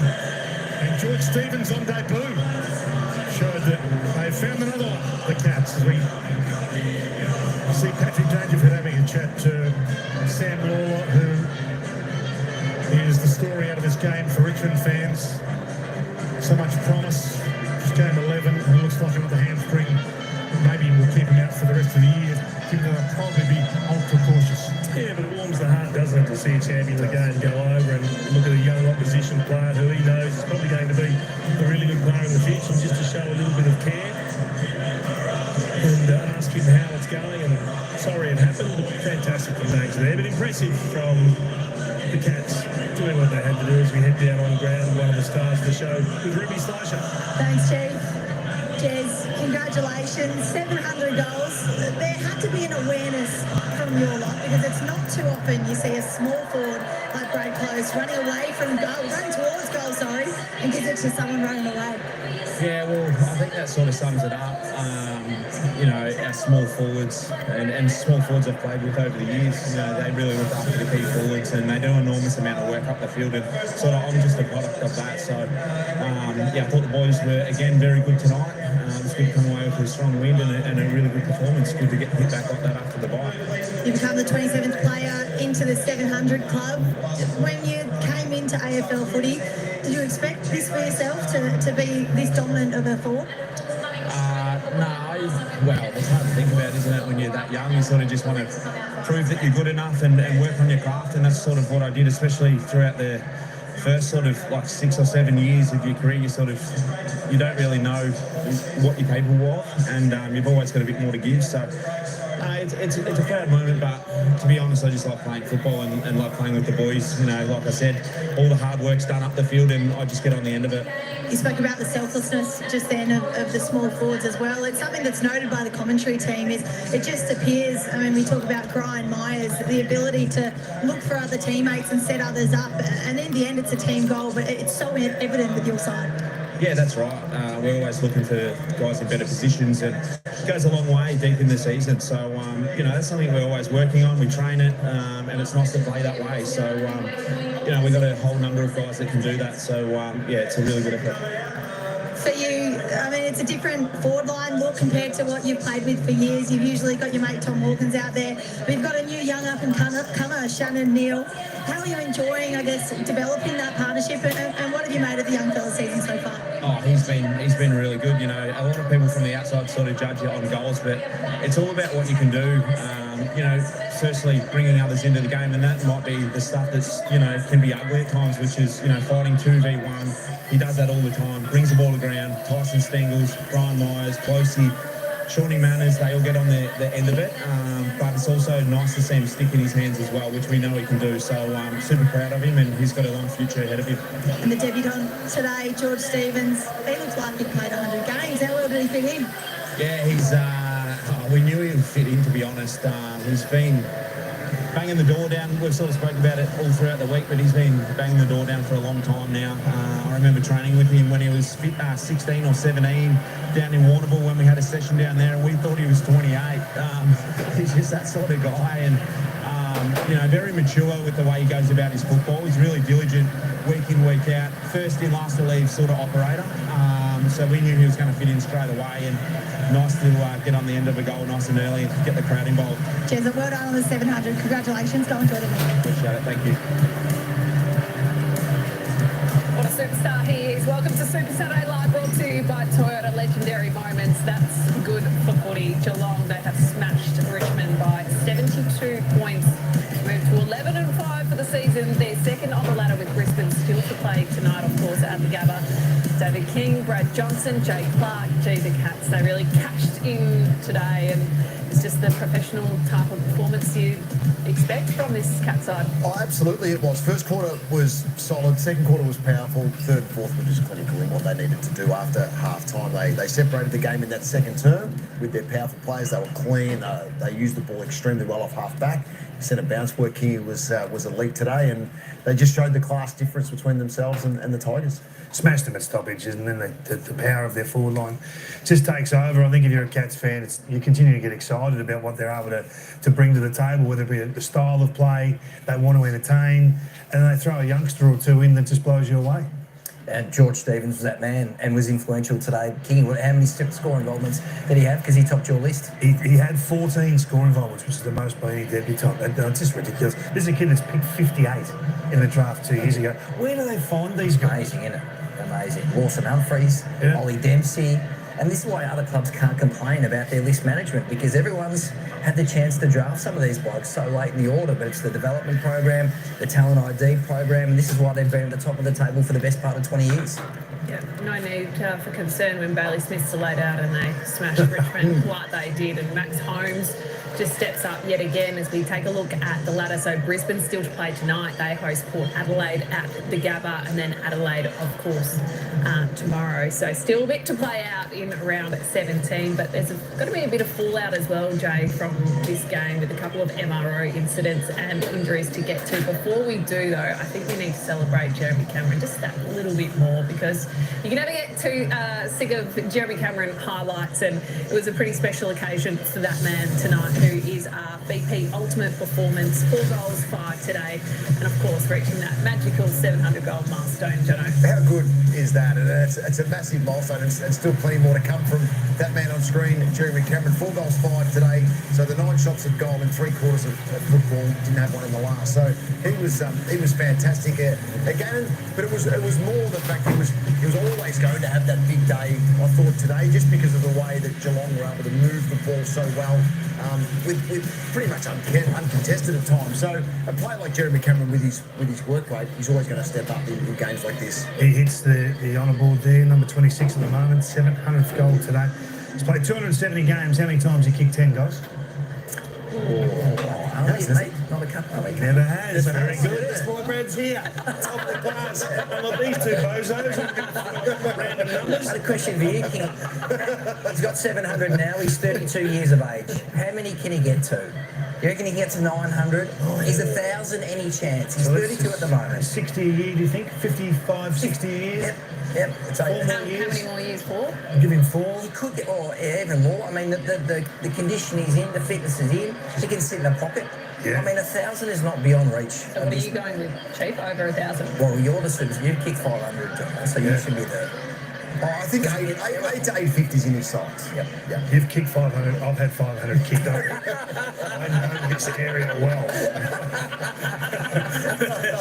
He's not even at the stage where he's selfish like you forwards. I think when you get to that sort of last 40 game period, it's all about me. Yeah. He's miles from that. Let's hope he gets to 900. It'd be a fantastic achievement. Certainly would be. Well, 700 is a fantastic achievement, so hats off to Jeremy Cameron. And as so often is the case when there are games at GMHBA Stadium, there are just as many kids as players, and it's such a great family club. Look at all of them. Oh, that's terrific, isn't it? And I think they're all They've been in there for an hour and a half, those kids. The game was been over for that long. What do we go to the rooms, Mum? What do we go to the rooms? Players are running all the lollies. No Gatorade left.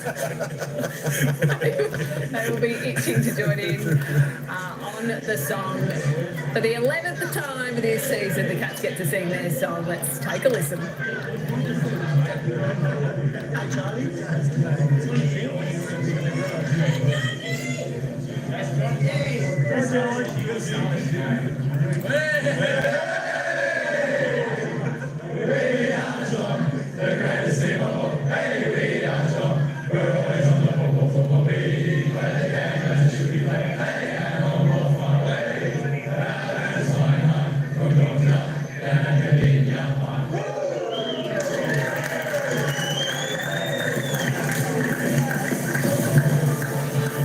All right, there we go, folks. Game, set, match. The Cats 18-16, 124, defeating the Tigers 7-10, 52. The comments are right. The Cats definitely put the Q in the rack in that final term, allowing Richmond to actually win that final term, kicking 3 goals for the Tigers. The Cats, 3 goals, 3. Just one of the thoughts on the Cats. Look, I know it was going to be an easy victory for them today, and that's where it was at three-quarter time. But for mine, I think because the Cats have got such an easy run home to the finals and only playing one team in the top 9, I think this is where the Cats really need to hunt and increase the margin, play the games right out till the very end, and not just go into cruise mode. Because come finals times, folks, the Cats aren't going to be able to do this, and they need to be able to do this for 4 quarters against teams like this. I think if there was one thing... you know, I know they don't want injuries, etc., like that. The Cats, but you know, I think it'd be a blessing if the Cats actually played this game right out to the wire and tried to put a big as margin as possible on their opponents instead of just easing up too much. You know, as I said, one top side in the top 9 they've got to play until finals. So I think they need to do that to hold themselves in good stead, good form, good fitness, so that they're able to just run the games right out instead of just going into cruise mode, where it could affect them comes finals time.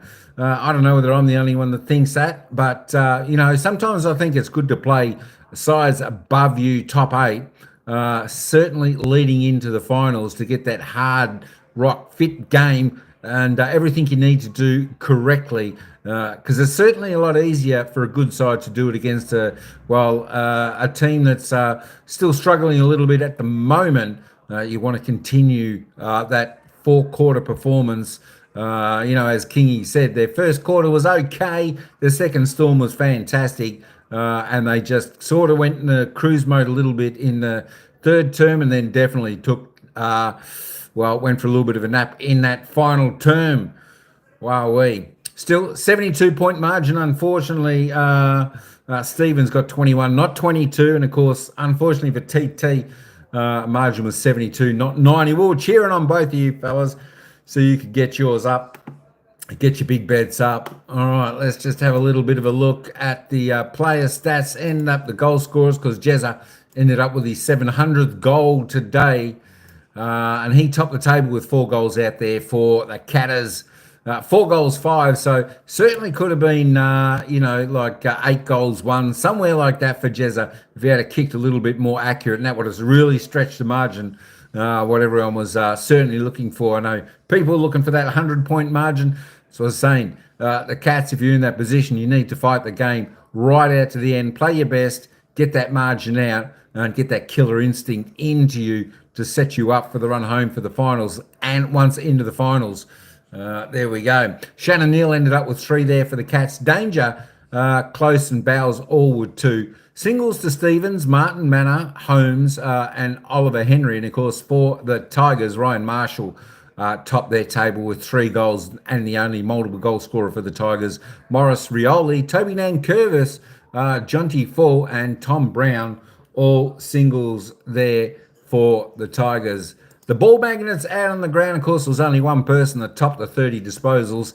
You guessed it. Maxi Holmes ended up with 36 touches, 18 kicks, 18 handballs, 7 marks, 1 tackle, 6 clearances, kicked a goal. He was absolutely fantastic. Brian Myers ended up with 29. The best for the Tigers, the next best 3 were Jacob Hopper, Sam Banks on 26, Tim Torano 25. There we go. Jack Martin, Guthrie 25 also. If we head down here, there was Stevens. I tell you what, you were just one short, JJ, one short. 21 disposals, 11 kicks, 10 handballs. He got his 21st, and there was still probably a minute or 2 to go in the game. Unfortunately, he just couldn't get it back for that extra. All he needed was the 1-2 to get those 2 disposals. But yeah, unfortunately, 8 clearances, still a good effort from him today. There we go. Toby Nankervis, though, for the Tigers. The big ruckman, 19 disposals, not a bad effort, 1 goal, 37 hit-outs, 8 clearances. And, of course, Tom Atkins slowed down a little bit. Went into cruise control a bit, 17 touches and just 17 tackles, 3 off. I think the record was 20. So there we go. So it shows you a little bit of the Cats did go into cruise mode, just probably trying to reserve energy. But as I was saying, I don't think you want to reserve too much energy when you're playing against the lesser side. You want to run these games out, want to run it out really strong. Team stats. Let me just see. I don't think that's loaded up. There we go. That's better than team stats. It was only 27 plus to the Catters overall, plus 31 in the kicks. Tigers had 4 more handball. Inside 50s, both teams got plenty of opportunity. Looking at the scoring shots, the Cats went inside their forward 50 66 times for 34 scoring shots. And of course, the Tigers 45 times. Both teams going above season average for 17 scoring shots. There we go. Disposal efficiency, pretty good from both teams, 76, 74%. Efficiency inside 50 was pretty good for the Catters at 57. Free kicks, there we go. It wasn't too bad today. As again, the umpires finally starting to umpire games reasonably well, I think. 17-12, plus 5 to the home team. Home team likes to get that advantage. And of course, in this department, the hit-outs all tied up at 41 apiece. Clearances, there was only one the difference. Tigers plus, no, sorry, 33. I thought that was 43. It was the Cats by 9. There we go. And that all happened in the centre clearances, 15-6. Cats getting their hands on their ball. First touch out of the centre. So that's always important. The Cats love to do that, get the ball and drive it deep into their forward 50. Stoppage clearances, 27 apiece. Contested possessions. It was plus 17 to the Cats. So the Tigers, like the first and last quarter, were good in their contested possessions. They're uncontested, only 13 the difference. There we go. Turnovers, under season average for both teams, so pretty good. Both teams reasonably clean. Geelong were pretty clean with the ball, 52, so they were about 15% under their season average, which was fantastic.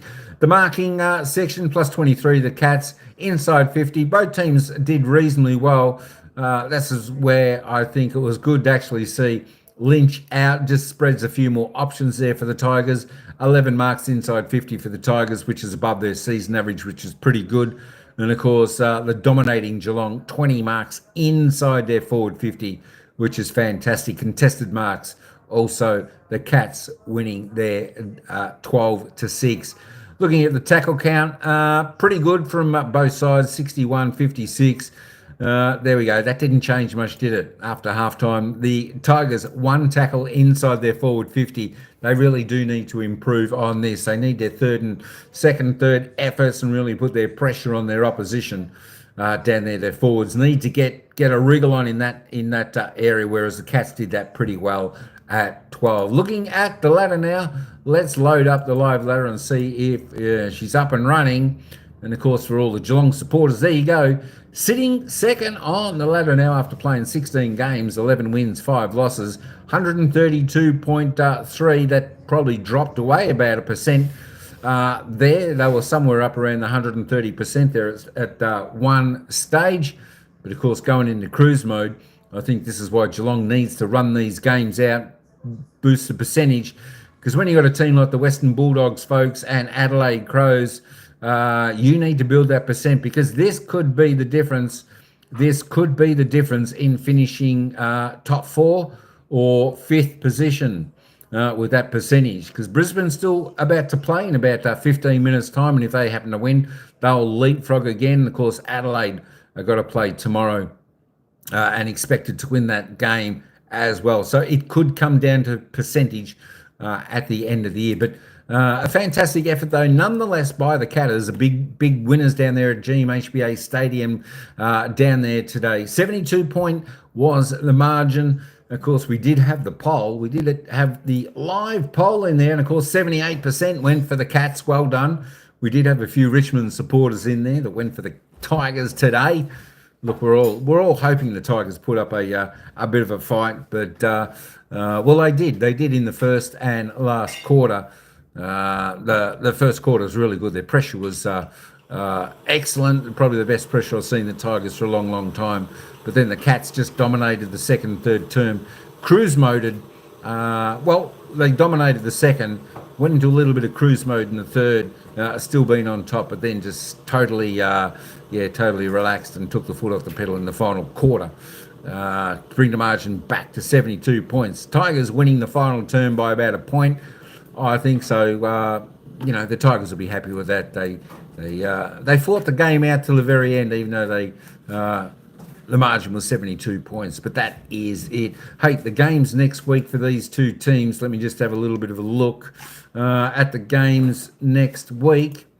Who the Cats play and who the Tigers play. Next week, it should be a pretty good game for the Tigers. Be another good challenge for them. They're playing, of course, next Saturday, the MCG. They're taking on Essendon, who gave a reasonably good yelp today. So that should be a fantastic game. Essendon and Richmond. Richmond and Essendon next week at the MCG. And, of course, for Geelong next week, well, it's probably their toughest game until come the finals, where they've got to travel to Sydney, up to any stadium, where they'll take on the GWS Giants. Look, that's a must-win for both teams for their position on the ladder, as we see. The Giants there on 40 points, sitting in 8th position. And, of course, Cats there just one game ahead of them. So, for a home game for the Giants, they'll be looking forward to winning that game and going level pegging with the Cats. The Cats will need to looking forward to winning next week's game to try and help them cement a spot in the top 4. This is why percentage is so important to the Cats at this stage of the year and getting closer to the run home to the finals. But there we go, folks. Another great win by the Cats today. What a fantastic unit. I tell you what, they're an experienced, classy, very professional unit, this Geelong Cats team. They just seem to keep bobbing up, bringing their good players through, and that was just fantastic. Jack Nancaro 3, how you doing? I was just at this game in Richmond, a cheer squad. There we go. Good stuff, good stuff. I hope you enjoyed the game. As I said, if you're a Tigers supporter, don't be too disappointed with the way the Tigers were. They were fantastic in the first term. Although, the Cats won the first term, their pressure was outstanding for the Tigers. And, of course, the Cats were just too good for them in the second and third, but the Tigers did really well. Look, they fought the game out, even though the Tigers were, 73 points behind going into the final term. The Tigers certainly kept going and kept fighting in that final term and winning that last quarter by a point. So, it's going to be happy days. Give the Tigers a little bit of time and they'll certainly be climbing that ladder next season or the season after. I can see some good young players coming through there, and the Tigers will climb the ladder. It just takes time, folks. Just takes time for these young players, and a bit of rebuilding in a club like Richmond. So they're doing okay. But Geelong, they keep marching on as they do week after week. Another fantastic win by the Cats. It's going to be a little bit tougher next week. Of course, they'll have to have their game face on next week, and they'll certainly have to play out the 4 quarters. Play it out a little bit better than they did this evening, going into cruise mode. There'll be no going into cruise mode next week against the GWS Giants, who are going to be definitely a much tougher opposition, that is for sure and certain. Of course, the GWS Giants had a good win over West Coast this week. So there we go, last night I think that was. So they're going to have to be on their game next week, Geelong, when they play GWS Giants. But tell you what, it's going to be a fascinating run home for the finals. Of course, as I said before, the Cats only have to play the GWS Giants. They're the only team in the top 9 that they have to play on their run home to the finals. And, of course, I think they play the Tigers in the last round of the home and away season. So we'll see what happens there. Whew. All right, folks. Hey, thanks everyone for coming on in, tuning into the coverage, listening to it with us. Everyone in the live chat, having a talk of footy. It's all good to have a bit of a discussions and cheering on those people who have a little bit of a bet on the football. Try to cheer them and get them home. Good on you, Manuel. Thanks, Jack. Thanks, M. King, JJ, Albert, Fidget. Good stuff. Michael Potts, Fred, Saul, Sheila, mate, Chia, mega love, shout out. Thanks for coming in, superstar. Oh, famous one. And of course, TT. Nearly got there. T. Tony with the bet. Yeah, we're certainly cheering you on because they were certainly juicy odds at 20-1 for your bet. Thanks, Tina, and everyone else, and Paul, who came into the live chat. Always appreciate it. And don't forget, we'll be heading over to the next game in around about, I don't know, 5 or 10 minutes time. Of course, that is the Brisbane Lions who'll be taking on. Let's have a look. Yeah, that game starts in 15 minutes. I'll probably go live in about 10 minutes time. The Brisbane Lions taking on Port Adelaide up there at the Gabba. So that's going to be a game where all the Brisbane Lions, all the Geelong supporters will certainly be tuned into and listening to, and hopefully and hoping that Port Adelaide can get over the top of Brisbane Lions so the Cats can remain in second position, because that's what it's all about. There we go. Maybe we can have a couple of, well, Victorian teams running 1-2 on the ladder after this round, which would be pretty good, wouldn't it, folks? There we go. But thanks everyone for coming on in. We'll be live again in about 10 minutes time to cover the next game. As I said, if you want to come in and listen to that game and have a chat on the footy, drop on over. Everyone loves to have a bit of a chat on their footy and brag for their team, etc. like that. Always a pleasure to have everybody in and doing that. And either you can, even if you're watching the game, drop on in and say hello while you're watching the game and all that type of thing as well. It's always a lot of fun for everyone. All right, folks, that's enough of me for a jibber jabber and talking here.